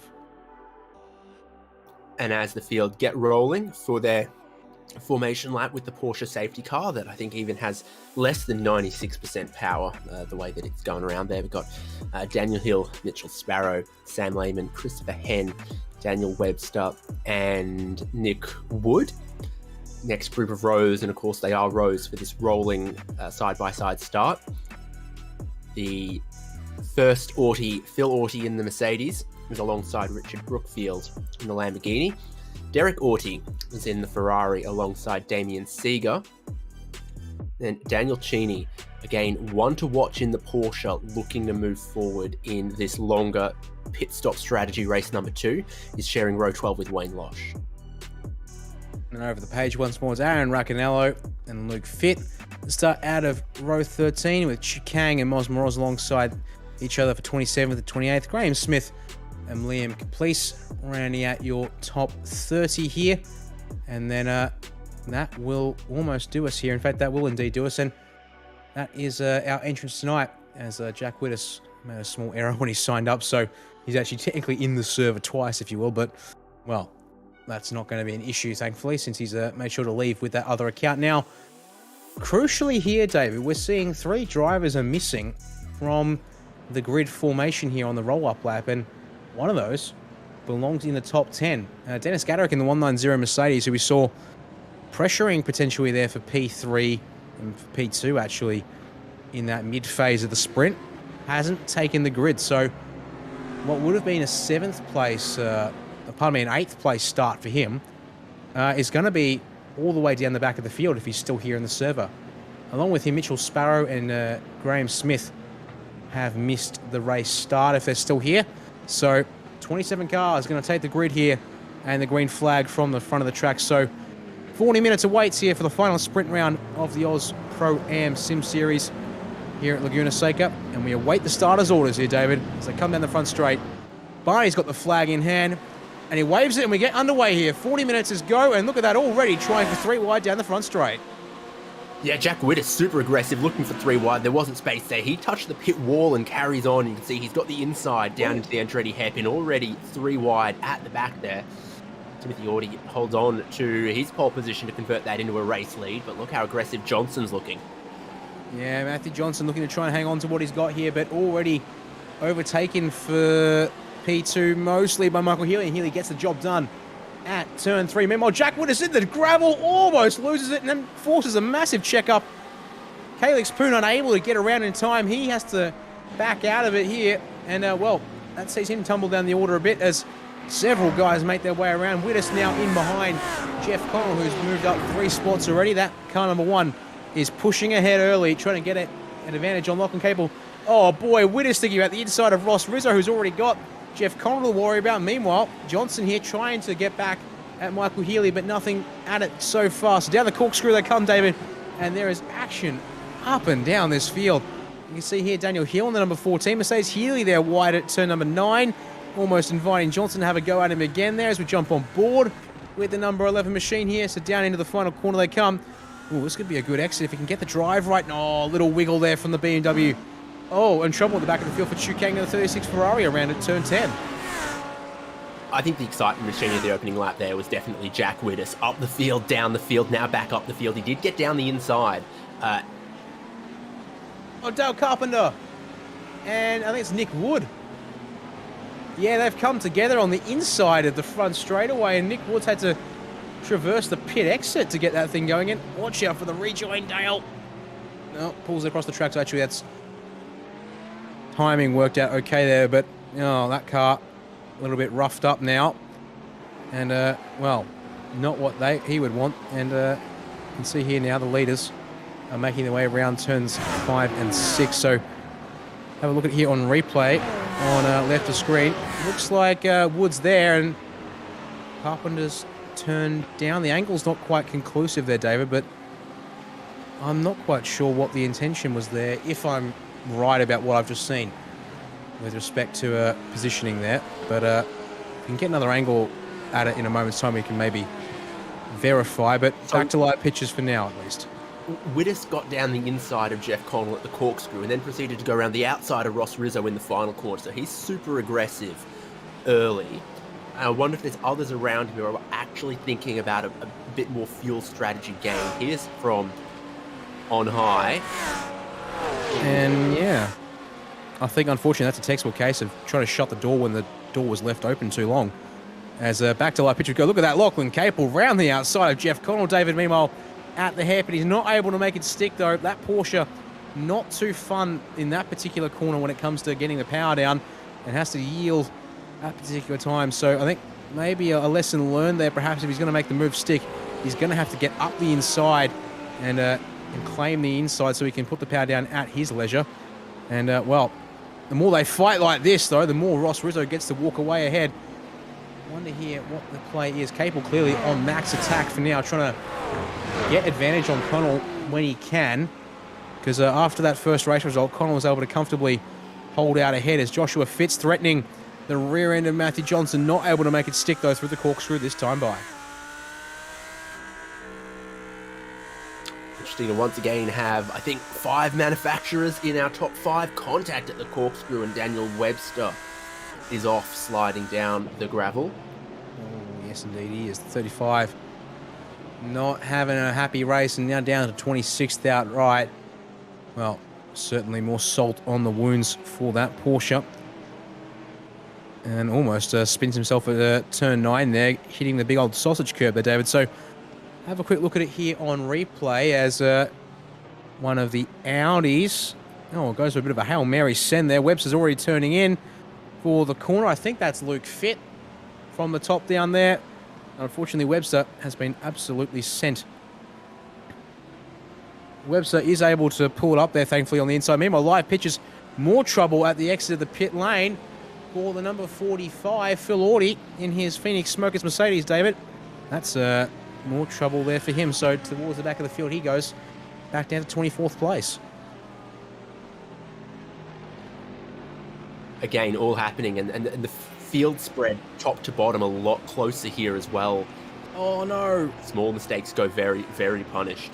Indeed. Speak about mistakes. AM-class leader Matthew Johnson, he's had such great pace the past couple of rounds. I show the headlights, so I wonder if something has happened up at, well, unsettled at turn 6 for some reason, but on board the replay we go. So Joshua Fitt looks to the inside at turn 5, laid on the brakes, is able to hold it on the inside there though, so he's earned that one thanks to a bit of a fair play from Johnson. And then up to turn 6 we go, and Fitt leaning on Johnson while he was still there, so that would explain the headlight flashing, and then a desperate attempt to flick spin the BMW. Takes a bit of time though, thanks to the traction control. If you are trying to hold it round the outside there, you need your head checked, but you can't just door someone. It's a very ambitious gamble, yes, to hold it around the outside of turn 6. I think perhaps in hindsight, Johnson might recognise that, yeah, discretion would have been the better part of the move there, and backing out to get the one-line move, get a one-line through the corners. Another replay on the right side of your screen here. Osmar Oz on the 767 BMW up and over the sausage curb, and unfortunately spins it on the exit and final turn, and then moves across the track and picks up Chu Kang, who was already turning inside to avoid him there. So probably not. I mean, it's a hard spot to be there in that particular case, David. You're on the racing line. What do you get out of the way so that people can go take the normal line? But in doing so means that you're now a moving target, whereas a stationary target is much easier to deal with for the oncoming traffic. Yeah, damned if you do, damned if you don't a little bit when you're stuck on the racing line with a lot of cars approaching. Inside of the top 10, Ross Rizzo is starting to come back a little bit at Jack Widders, I think. That he is, I think so indeed. So let's have a look at him lap times this time across. Both, basically within 100th of a second. Actually, wait. Yeah, basically a 100th of a second between the two of them there, and Rizzo the marginally faster, as it would turn out. Now, interestingly, our top two from the first race here, Capel and Connell, are there in the back of shot, but they have not been able to close down on the next pair ahead. Now, we saw Capel was super aggressive earlier, but it looks like he's calmed it down a fraction, but they're both lapping in the low 121s. Now, that matches the race leader, who's currently up front by 1.2 seconds. But it's quite interesting to see. I think, yeah, that whole point about There's no way Connell has shown us everything he's got right now, because the track is cooler than it was in race 1, where he was doing 1 minute 20s. Yeah, let's actually gonna jump on board with Connell myself for a bit here. We know this man is a bit of a fuel-saving maestro who's not afraid to lift and coast like an absolute madman. But on-board broadcast, meanwhile, with Lachlan Capel just behind in the 18 Porsche. Yep, Connell is clutching. Meanwhile, Capel thinks about the inside at the final corner, but he's not able to get there. Where is that damage? Front right-hand corner. Oh, yes, he is indeed. Subtle. Good, excellent spot there from our producer, Jay Kennedy. The spot there, the backside of the front fender on the number 1 McLaren is slightly scuffed. But I can inform you that, yes, Jeff Connell was back up to his fuel-saving tricks. And into any of the major, well, braking zones, as it were, around the circuit, he is on the lift and coast. And check the right rear corner of Connell's McLaren is, oh, Luke Fitz tripped up on pit entry and had to park. I think he doesn't, and that's the problem. That's slightly, it says, slightly scuffed on the right rear corner of the number 1 McLaren. So the right side of that car has picked up a little something, possibly from the craziness of the first 2-3 laps, but now they're into a rhythm here. So you expect this to be a 1 or a 2-stop race? This should be a 2-stopper by normal convention, but, well, Jeff Connell, pardon me, has shown a 1-stopper as possible at a very aggressive fuel-saving races. On the replay, oh, Matthew Johnson trying to get back through has taken Luke Fitt with him at turn 10, and then is going to try and get back on track. But we saw him in the pit lane a moment ago, so another 3-point turn to allow himself to straighten it up and get her into the pit. So what happens here on the entry, we do wonder. Oh, is he locked? Oh no, he grabs more gravel, David, and has to straight line the pit entry, and bop into the tyres. There's a lot of them practicing their pit entries, coming in a bit hot there, and finding you actually need all the steering lock to be able to make that left-hander on the pit entry. So watch for that when more pit. We've seen Lachlan Capel and Daniel Hill come in, so I think end of this lap, expect quite a few more. Yeah, absolutely. We are on lap 8 currently, and we saw that the guys were able to get through to the end of lap 8 in the sprint. So the question is, how many drivers are going to try and make it an extra? I think Jeff Connell won the watch for whether he can get 9 laps out of the tank. Meanwhile, looking at Matthew Johnson, this time though from the rear of Sam Lehman's Porsche and the number 15 machine there, a little wide of the apex of turn 6, and almost gets the gravel on exit, but pushes it just hard enough through the corner there, David. He's able to give himself a tiny buffer up into the corkscrew this time by. So we've got Lehman there, followed by Johnson and Damien Seeger there. They're around, that's fighting over 9th place outright, as here we go. I just want to know what Connell does. I just need to know what Connell does. Connell stayed out on track again. The fuel-saving wizard that is Jeff Connell is back out in force tonight. And, well, Sam Lehman. So that's an interesting move. I think actually, further to discussions about fuel-saving, Lachlan Capel's already come into the pits, and that's interesting because where are you, Lachlan? I want to find you. You're back in 17th outright and just clearing Mosmoroz there with very little fuss. Now, that's quite interesting to me, David, because in the very, very limited testing I did beforehand, you get an idea of what I was going to say. So that's also important there. So Timmy Audi a little bit longer in the pit stop. Allows Michael Healy through. Here come all these guys off the pit lane. Looks like Capel's going to slot in behind Jack Widdis. Yes, he will. So, also just ahead of Christopher Henn. So, that's a good benchmark there. Where will Jeff Connell end up, having saved 2 laps on Capel here in this opening stint? Now, I was going to say it's fascinating because I got distracted there and I let myself get away from the point, but in my very, very limited testing before we went, oh, Jeff Connell, you mad man. I thought 1 lap was crazy, but 2 laps of extra fuel. This man knows no bounds when it comes to fuel saving. He's still lapping in the mid-121, so his pace delta is not horrendous. Oh, trouble for our net race leader, Michael Healy in the 048. Around he goes out of the corkscrew and, well, bites just right out in front of Jack Widdis. So that's going to stall the 899 a little bit here as they come through the last couple of corners. Going to have a look at a virtual racing score replay for Healy here, David. So at the corkscrew, on his outlap, oh, he has a wiggle right there. He tries to get it back under control, but then he bottoms out the car on the apex curb. So, oh gosh, the rear looked unstable on the way in. He picked it up, and then 20 meters later, had another problem. So who went one lap longer than Auty and Healy? Auty and Healy. Yeah, there you go. So Sam Lehman, Derek Cheney, and Wayne Losh are the 3 cars to make it +1 over the majority of the field. But the madman that is Jeff Connell is still out on track and lapping semi-competitively. There are Tim Auty. He's coming in. Please tell me you're coming in, Jeff Connell. Yes, finally, the number 1 McLaren ekes out 2 extra laps of fuel here and brings it onto the lane. Now, I have to say, if he's pulled out 2 laps in the opening stint, I will not be surprised if Connell makes this another 1-stop race whilst everyone is normalising on a 2-stopper, which is the plan, I believe, with the fuel tank or the fuel they start with and the tank restrictions that are in this series. So this is going to be a long stop for Connell, presumably. He's not going to come out in a great track position, but then that's not the aim. The aim is to then get to the end from here. Yeah, 18 seconds. Wow, Yeah, okay. compared to the guys around him who are doing 13, 14-second stops, there's a couple of other 17s, 18s in the field, but he's going to come out here behind Christopher Henn. Maybe Adam... No, he's going to put the foot down and actually get ahead of Christopher Henn, is he? No. He slots in behind Henn, so he opts to actually back it out fractionally on the pit exit there. That was quite interesting from Connell, not opting to challenge the Porsche, but instead he's going to try and slot in here and build a rhythm straight away and possibly a bit of slipstream to aid the straight line speed. I guess it depends on what Henn's lap pace is like and if Connell considers that an acceptable sacrifice. Because, I mean, well, 25 minutes on the clock and change for the number 1 McLaren. He's going to have to make that fuel work.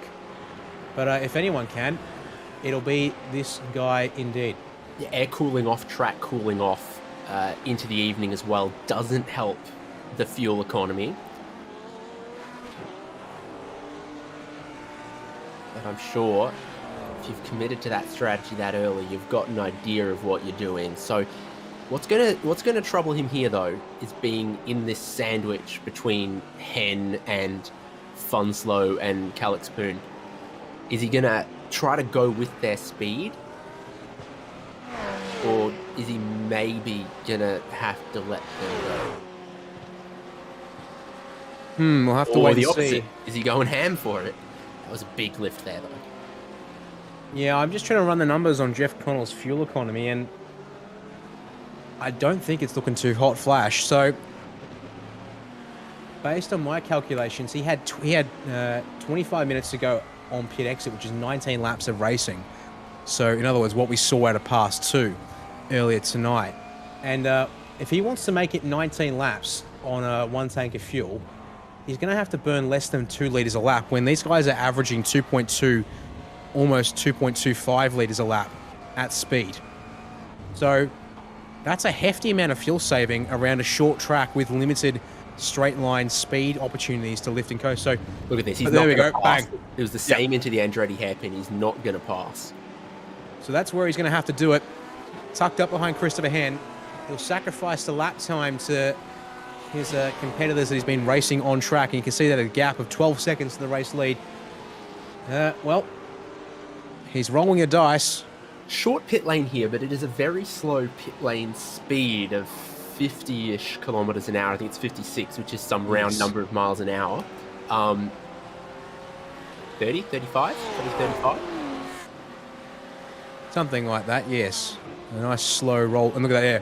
That blip of fire from the McLaren as it comes over the crest, which, for the life of me, I'll never understand why it's officially called Turn 1, but as I said earlier in the Pass 2 section of the broadcast, it's America. Apparently they can't count corners and have their wonderful scheme of corner numbering on racetracks. But we'll worry about that another time because the racing on track is far more important and actually interesting, other than my inane ramblings about corner numbers here. So Here's our train for third.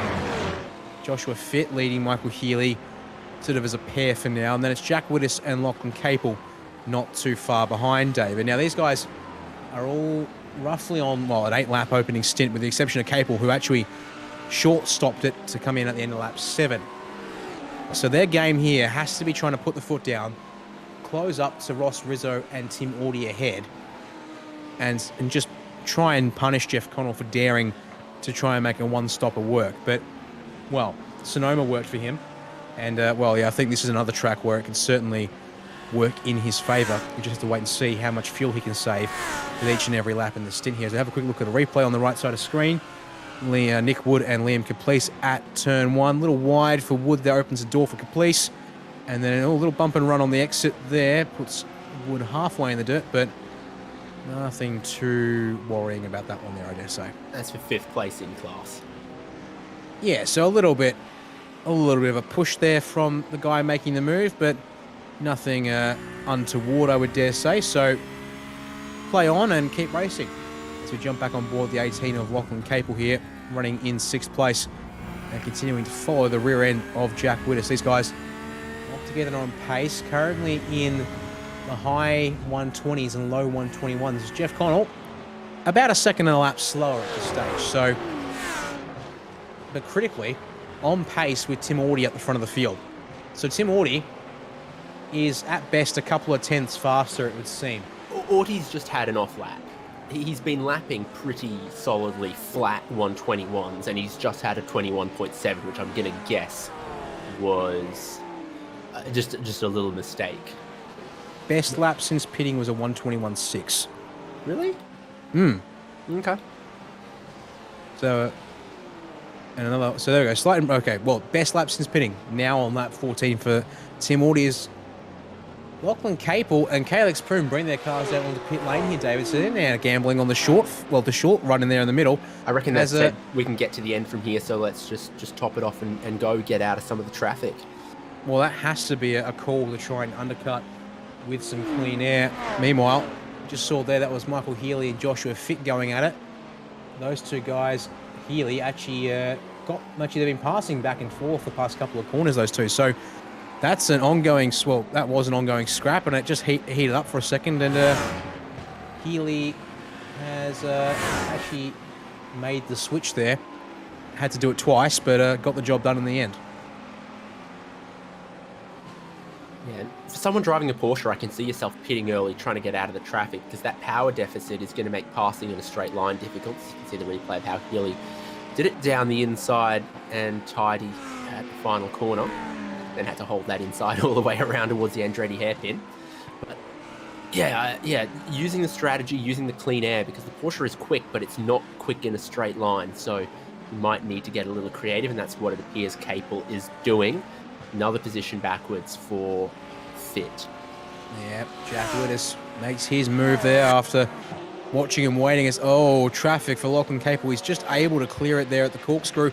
And one of the cars there goes for a bit of a trip through the dirt. It's Derek Audie. Derek Audie decides to check out what things are like on the gravelly side of the world. Unfortunately, that means spots lost for the 88 Ferrari there. So Capel has pulled a bit of a good move here. He had to pass Aaron Raccanello and Derek Audie there. Oh, actually, pardon me.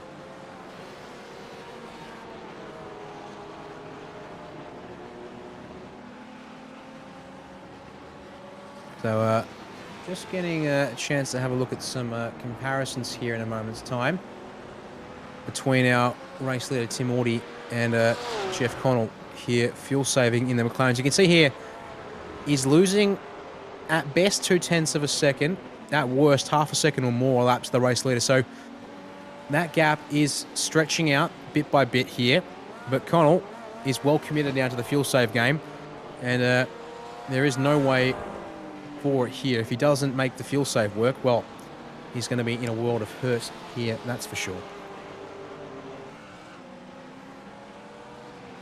Yeah, because what he's doing right now is giving up time to the likes of Michael Healy and Jack Wittes and Josh Fitt. So against Henn and Funslow and Johnson, the drivers he's wheel-to-wheel with right now, he's still going to have a big strategy advantage. His final stop, if he needed to make one, would be seconds quicker. but it's the time that he's giving away relative to second, third, fourth, fifth that would be a concern if he can't make it to the end, if the gamble doesn't work. Yeah, it was looking pretty borderline, but he is, well, the numbers I ran to try and make it feasible seemed incredibly borderline, but we'll have to wait and see how things play here. With the race leader doing 121s, we could easily be in for let's see here, 18 and a half laps. It's still 19. It was still 19 laps to go when he came out of the pits. But well, here's something I think that's going to be interesting indeed. Is that tire smoke in the background there? That does it. Oh, more trouble for Michael Healy, we're being told. And indeed, well, he was running third, but he is now back in 9th place. So that 048 has had some hits and misses in there. Oh, turn 6, David. And around quite early there on corner exit. Sun's quite low in the sky. I think this is where the endurance headlights would do you a couple favours, and he's we've all done that, pushed just wide on the exit there, trying to carry as much speed as possible to then carry it up the hill, but he's caught the gravel, half spun it. He has kept it off the wall though, and he's decided now is the time to go pit, fuel, and get to the end and try to put that behind me. Yeah, cut the losses, get the service done. Maybe the car's a little bit happier with a bit more fuel in it as the leaders continue on as to be expected. And crucially here, the gap to the race lead has started dropping quite rapidly. Tim Audie still lapping in the 121s consistently and on a dime here, but Ross Rizzo has decided to start applying the pressure. High 120s, low 121s, the tune of, well, almost half a second a lap in some cases. Is closing down here in his 784 Lamborghini. If he can get through here on Audi and put a couple of high to mid 120s in as the fuel burns out of his car. He last stopped on lap 8, and that was with a 20-litre starting fuel budget. In fact, Audi peels his car into the pit lane, so Rizzo released. Surely now, can Rizzo put the foot down, really try and stretch the gap, because that's going to be crucial for defending against Jeff Connell here. Connell, 13 seconds back off the race leaders. We're going to have another replay here. Oh, something happened to Jeff Connell. This could be a bit concerning here as the number 1 car comes through turn 6. No, Christopher Henn gets loose on the exit of turn 6 and actually gives up the spot to Connell. So Connell loses his free slipstream, but surely he continues on with his same mission of lifting coast. And in fact, several cars in the lane, including Christopher Henn, that releases that pressure from behind the number 1 car to not have to worry about drivers on speed. He's all by himself now. Jeff Connell, the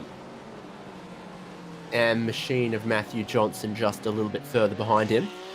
Your cars that have made 2 stops and we know a fuel to get to the end. The highest of them is Tim Audie, but Lachlan Capel is second of them at the moment and not far behind as well. So that early stop, if he's good to get to the end and he can work through a car or 2 here, Capel could still be in a good spot. Oh, Capel was absolutely good to go home. Good to go on fuel, I should say, pardon me, but this struggling traffic to make passes here, on track. Yeah, that's the thing. That's why he took that early stop, that early strategy, banging in some quick laps, because he just can't make passes with 4% of his horsepower in fairyland. Yep. So Ross Rizzo's got a good opportunity here, but Jack Wittes and Joshua Fitt there in second and third, I think, are also in contention here. If they can get a couple of quick laps in, possibly close. Well, they have to close the gap that they had to Tim Audie, mind you here. But the other thing that they can do is potentially they'll have a bit more fuel to play with. At the very least, run the cars down as low as they can, be a little bit quicker, as we see here. Capel making a decisive move at the final corner here, up the inside of Damien Seeger there, as Nick Wood brings his car down onto the lane for his second and final stop of the race as well. And there we go, Capel through, but I reckon Seeger here, half a chance to maybe try and put the pressure back on at the hairpin. No, he does not. He opts to stay in line. So 1 spot done here for Capel, and a little bit less pressure because he'll get the good drive off the corner here, and I think set his sights on the next car up the road, which is now Timothy Audie. Good thing for Porsche in a braking zone for a corner like that is you've got a pretty rearward brake bias because you've got a pretty rearward weight distribution. So then when you go to turn into the corner, again, on a pretty rearward brake bias to help the car turn. So where you'd want the brake bias to make the car turn is pretty much already where the weight distribution is. I got a bit dicey there for Ross Rizzo as he went to go past Moroz in the 767 machine there, but thankfully they sorted themselves out without too much of a fuss. And the top three carry on, and there we go. Jeff Connell up to P4 on track. And at 15 seconds behind the race lead, he is certainly in prime position there to take full advantage of the pit strategy. Pit lane transit delta looks like it's about 20 seconds, so then that plus however much fuel you need to take, which for Ross Rizzo, well, you compare to Lachlan Cable took 8 seconds of fuel. Tim Audi took 12 seconds of fuel at the second stop. I reckon Ross Rizzo's probably closer to the 8 seconds of fuel thing there. So 28 seconds, I reckon, is the total cost for Ross Rizzo now to the end of the race. And that's actually rather telling, because that means that we're, looking at Timothy Audi's pit time. Matthew Johnson, meanwhile, comes out of the lane, 11 seconds in the box for the BMW M4. Now, I was going to say this is quite telling that, well, actually, this is actually a question of, does Capel maybe, pardon me, gambled on short filling as little as he could? Because everyone else that's coming in is, even on their second stops, are, well, Audi ahead 12 seconds of fuel. Funslow is the next car behind him, and Christopher Hen 10 seconds of fuel each. There's a possibility here Capel was really gambled on trying to Who ran out at Watkins Glen? Was it Capel?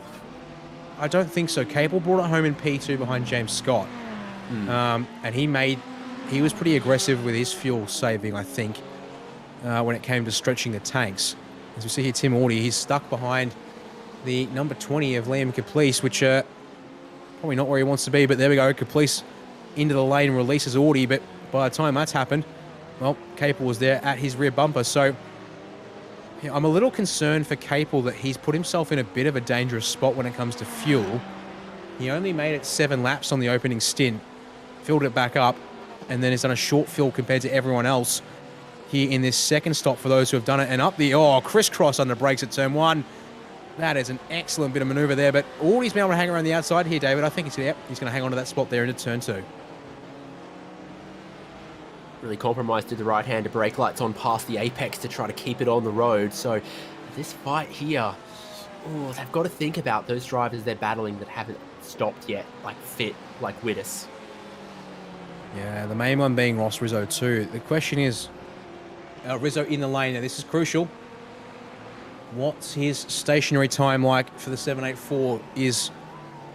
Actually, Jack Wittes and Joshua Fitman will carry on. 8 seconds, he could be on for the win still here. If it's 12 seconds, I reckon Connell's got it. Yeah.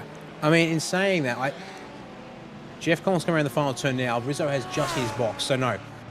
Connell's going to get ahead comfortably regardless of Rizzo's pit time.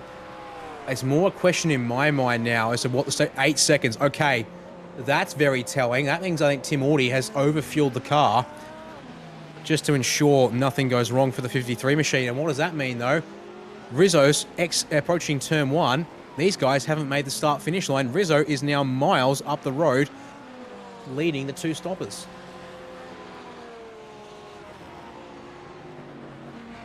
Connell's doing high 21s, last lap 21.7. Is only, as you can see, 7 seconds up the road. So when I was talking about the length of pit stop time for Rizzo, I wasn't talking about is he going to come out from the pit stop in the lead? Is he a chance to take the race win fighting towards the end, which I think he is now. 7 laps to go. Can maybe do a second a lap quicker and bring down that 7-second gap. Could be on. It's on here. Finally, Capel gets a nose up inside turn 5 there. Audi trying to hang on, I think, around the outside. That's going to be a gamble we've seen not work at turn 6 already.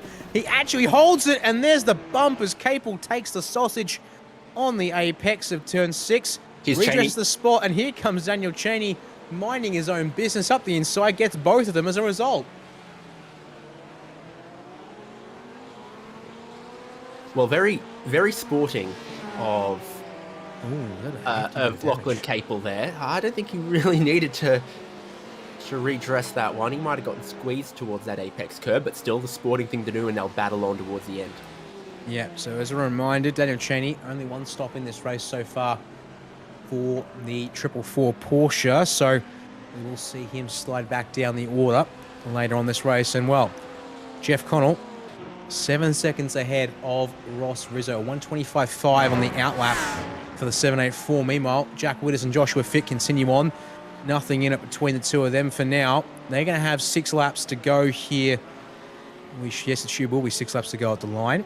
The question is, have they finally run out of fuel and need to bring their cars down onto the lane? That contact we saw between Auty and Capel is great for these two. I reckon Widders and Fitt can now get through the pit lane and come out in what would be 3rd and 4th.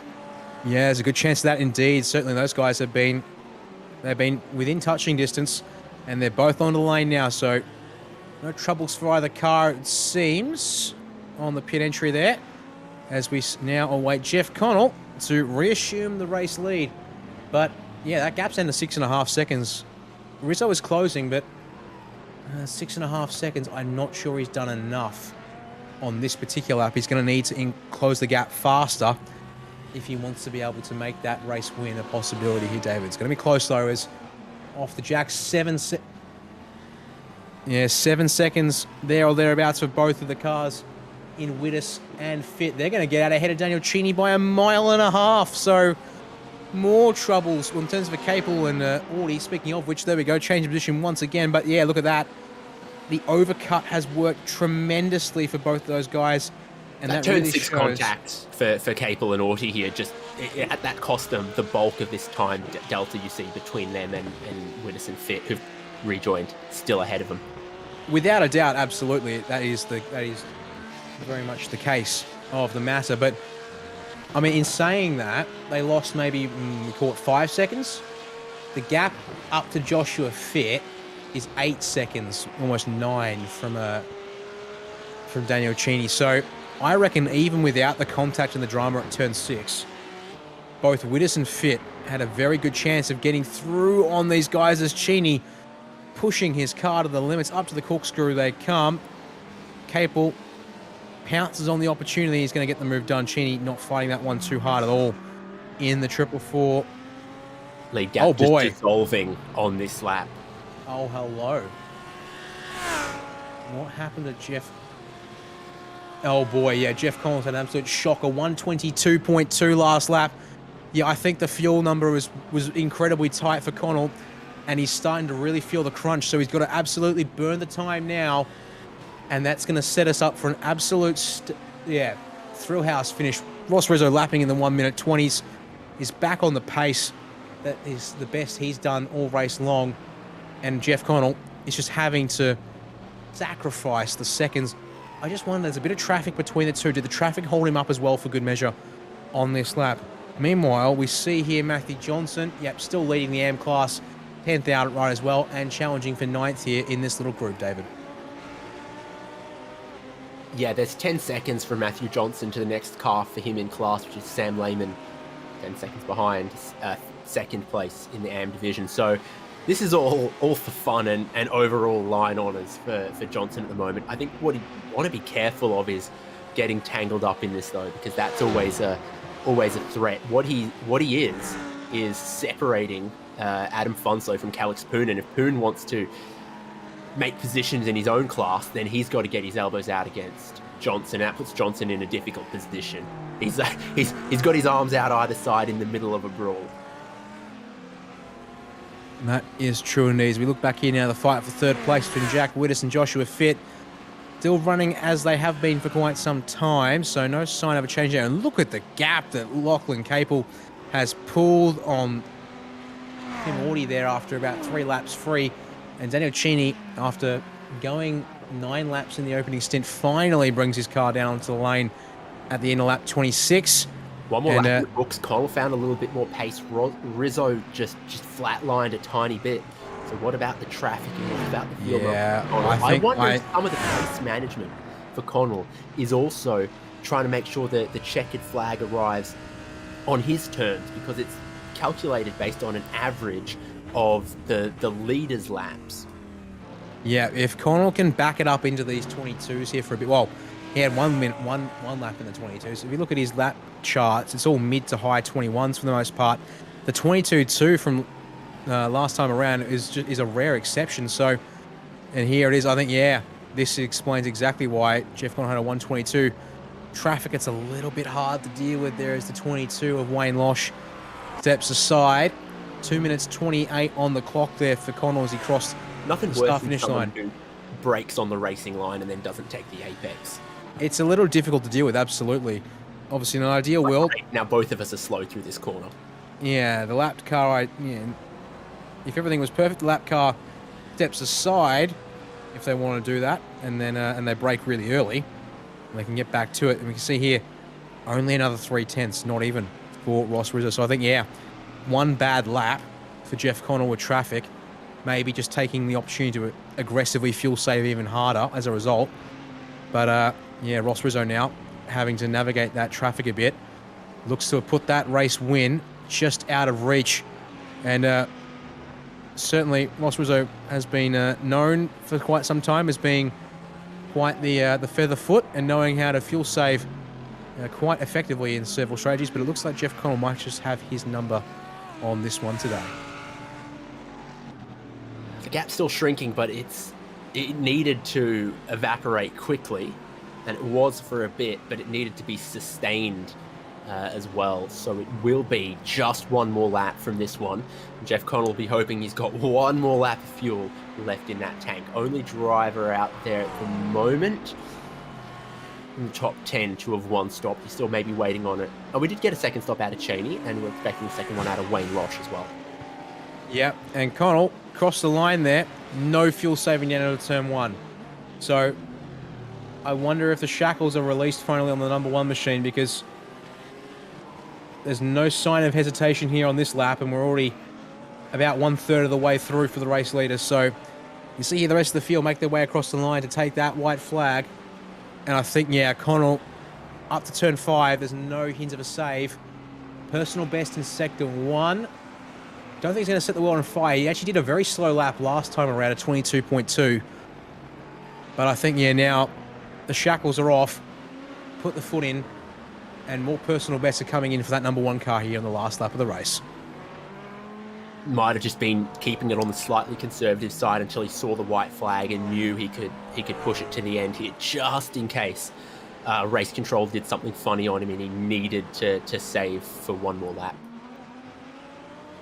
Get the feeling if it was marginal, he would have unfortunately had an absolute pain of a time making 2 laps save out of the car. But well, he did it at Sonoma, David, with the fuel saving strategies, and he does it once again. The number one with the one stopper in the main game gets another race win for his season 6 tally, with Ross Rizzo to bring it home in second place there. And it'll be Jack Wittes to hang on to P3, I do suggest, yes indeed. As we look here at Liam Caplice and Nick Wood fighting over third in class. To the corkscrew we go. Oh, contact. Wood spins Caplice, I think. And it gets Daniel Hill caught up in it all as well. Oh, last lap dramas and oh, Hill there over the grass, but back up the front of the AM class. He's been untouchable for several rounds now, I dare suggest. Matthew Johnson gets another AM class race and round win to his name as the rest of these guys make their way across the line. Sam Lehman in a bit of a world of his own for AM class. Second place up the road for the 15 Porsche. Oh, trouble for the 15 of Daniel Hill. He's cleared it just in time. A slowdown, we were advised, but he gets the job done there before the start finish line, I should say, as the rest of the field filter their way across the line here. And the last couple of battles here, Luke Fitt trying to get past Richard Brookfield at the final turn. Not able to get up the inside here, David, but drag race to the line potentially. No, it looks like Brookfield's got that one covered off. And I've seen it happen before here at Laguna Seca. Drivers get a slowdown penalty cutting the corkscrew and then take the checkered flag without having cleared the black flag for the slowdown penalty. And what was, give up 1 second suddenly becomes 20 or more seconds added post-race. It's something you absolutely want to avoid doing, and that's why we were so nervous about it. Yes, indeed. Well, it looks like, indeed, got that one all sorted out, so no dramas there. So time to have a look at your race results for the feature tonight. Jeff Connell, takes that race win and makes it 2 from 2 once again, and the fuel saving strategy and ambition to make the one-stopper work here in the 40-minute feature, despite only having about 50-odd litres to make it work there. Ross Rizzo brings it home in second place tonight, and almost there in the end of it all, but has to 3.5 seconds back, not quite able to make the inroads there. And then Jack Wittes in third place there, just ahead of Joshua Fit for fourth. Lachlan Capel, after getting past Tim Audie there, clears away to fifth place with Audie settling in for P6. Matthew Johnson, another top 10 finish for him tonight. Far and away the best of the AM-class drivers on paper, at least. Just ahead, though, there of Michael Healy after a bit of an up-and-down night for the 048, who in turn just ahead of Calix Poon. So those three guys keeping close together, and Adam Funzo not too far behind to round out the top 10 there, David.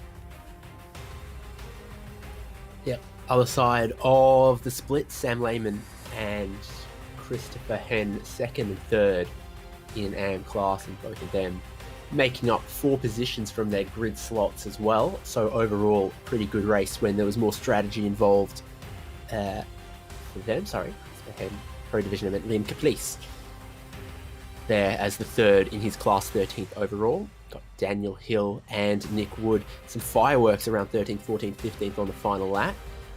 And Aaron Racanello able to make up some positions in race number 2.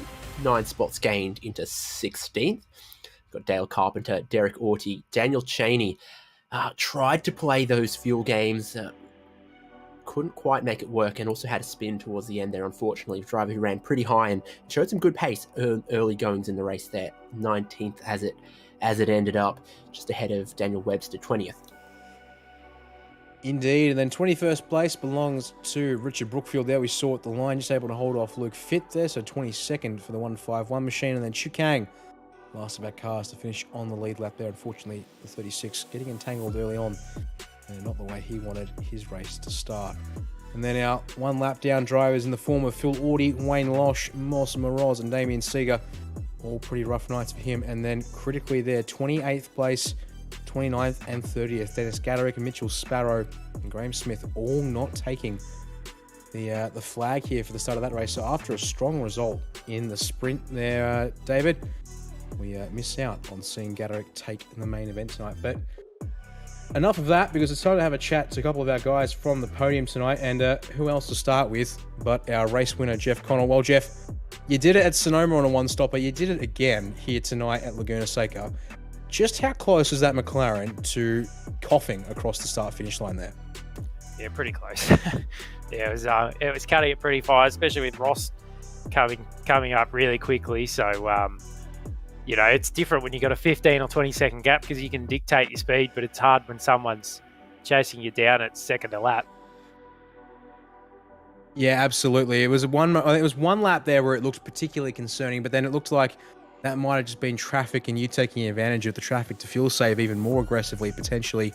And then Rizzo not quite able to dig into that gap you had enough to really put you under threat, but certainly keeping you honest there to the end of the race.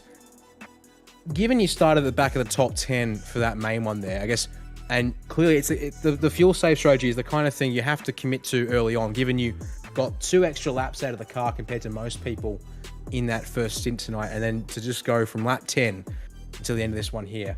How much planning are you putting into that? Because to try and having to gamble away that kind of the pace loss just to make sure you've got the fuel saving down pat, especially when you've got guys who are ahead of you on track at that time and have the speed to contest you if you're all going flat out.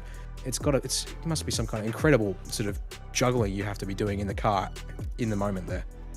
Yeah, it's pretty hard, especially when you see guys driving away, like 14, 15 seconds in front, and we haven't even finished our first stint. But just commit to a number pretty early, and it is a gamble with the math side of it. But actually, the biggest gamble is traffic. You're backing off early, and the further down you drop, the less experience there is, and the further down you drop, the more chance you got of someone just ramming into the back of you. So that's probably the biggest gamble, is to not get taken out while you're doing it. Yeah. Speaking of it, did you feel like that was a concern for you at any point, given you were able to make your way towards the front of the field? It didn't take you too long to get up into the middle part of the top 10, and then by going along, you're able to stay out ahead of most people. Is that something you felt like you had to worry about too much tonight, or was it just sort of a little thing in the back of your mind at the end of it all? Yeah, you do have to worry about a fair bit. Keep an eye on your mirrors because the closing speed is massive. When you're backing off 100 meters early, the other car's coming at you at a crazy speed, and as they're coming at you with heaps of speed, they think they're going to fly down the inside of you easy. But if they don't factor in that they're going to be hitting the brake harder than what I am, and that gap's going to close pretty quick. So yeah, definitely, it's probably more stressful. Even though it looks like you're cruising around at 70-80%, it's probably more stressful because you're worried about getting smashed into. All the more true indeed. Well, one final round left here for season number 6. Continuing to put yourself in a really good spot for the championship here, Jeff. And we head to the Nordschleife for the final round. I suspect the fuel saving strategies won't be as effective per se, given the lap length. But I guess, is there any early ideas that you're thinking about, or is that something that'll have to come to mind later on in the week? Oh, no, I haven't done a lap there for so long, so I wouldn't know. But, it's an 8-minute lap time. So to save a lap of fuel, it's probably not going to happen. It's probably just going to be a sprint race, which is going to kill me because if you've got the only McLaren and you're consistently up the front, the BOP just kills you. So, next week I'm going to be a sitting duck on those long straights and kind of be fighting with one hand tied behind my back. So, I don't know. It'd be nice if I could pull some strategy out, but I don't know what we're going to do next week. Just try and punch above our weight and give it everything we've got. Well, that's definitely a challenge, but I think you're going to be one of the guys up to it. Well, before we let you go, Jeff, I don't think I see anything different on the car, but is there anyone behind the scenes you'd like to thank tonight? Still playing black, still a full-on privateer, but thanks to Sam and everyone that runs such a good show. It's pretty cool. The quality of the field and the depth in it tonight was awesome, and it puts on a great race. So thanks to him, thanks to all the sponsors for chipping in, and also for you guys for the awesome broadcast. It's pretty good quality. It's pretty cool. So it's good fun. Thanks very much, Jeff, and look forward to seeing you out on track next week. Cheers, thanks guys. Well, definitely an interesting discussion there with our race winner there, David, about the challenges of fuel saving around a circuit like this. But time to have a chat to our second place getter, Ross Rizzo, and I'll leave that to you here.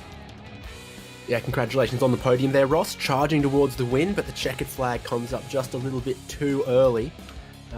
Racing into the darkness at the end, could you have done with some endurance lights? Oh, not necessarily. I could have just done with some more pace or some more fuel. Both would have been nice. But Jeff was pretty untouchable on that strategy tonight. That McLaren looked hooked up, so polled us all by a margin. Comfortably won race 1 and deservedly won race 2. So well done, Jeff. Now I'm sure we all smelt that strategy coming from a mile away. So what was your approach to trying to get the best results for your car and head off what you knew Connell was probably going to attempt? Well, it wasn't possible in the Lambo or feasible. So it was just a case of how fast can I run this thing and hopefully not get caught out by the Jeff Connell fuel strat. But I think I got about as good a result as I could. There were, to be fair, there were probably a few mistakes and unoptimized scenarios where I could have potentially closed the gap, but the win was probably just a stretch too far tonight. How about the track? I mean, 29, 30 cars on Laguna Seca feels like 45 at any other circuit. Yeah, they come up quick. That did have a big bearing on the strategy. Like if you pit to try and get clean air was a bit of a struggle in itself to understand how much fuel you had to take without putting yourself at risk of falling back into or pitting into traffic rather. So I put a lot of thought into the strategy tonight to try and minimize that and try and get some clean air, and that worked extremely well. So as far as my strategy was concerned, that was about as good as I was going to get it, with the exception of the aforementioned couple of mistakes. But I think the win was a bit stretched too far tonight. So 4th and a 2nd, not bad for yourself. A bit of tough luck for your teammate Healy. Yeah, I mean he's overdue some luck. But he's got some good pace. He puts in the preparation. He's got a strong work ethic, and just yeah, he said a couple of times the Lambo doesn't suit him so well. So I applaud him for persevering with it.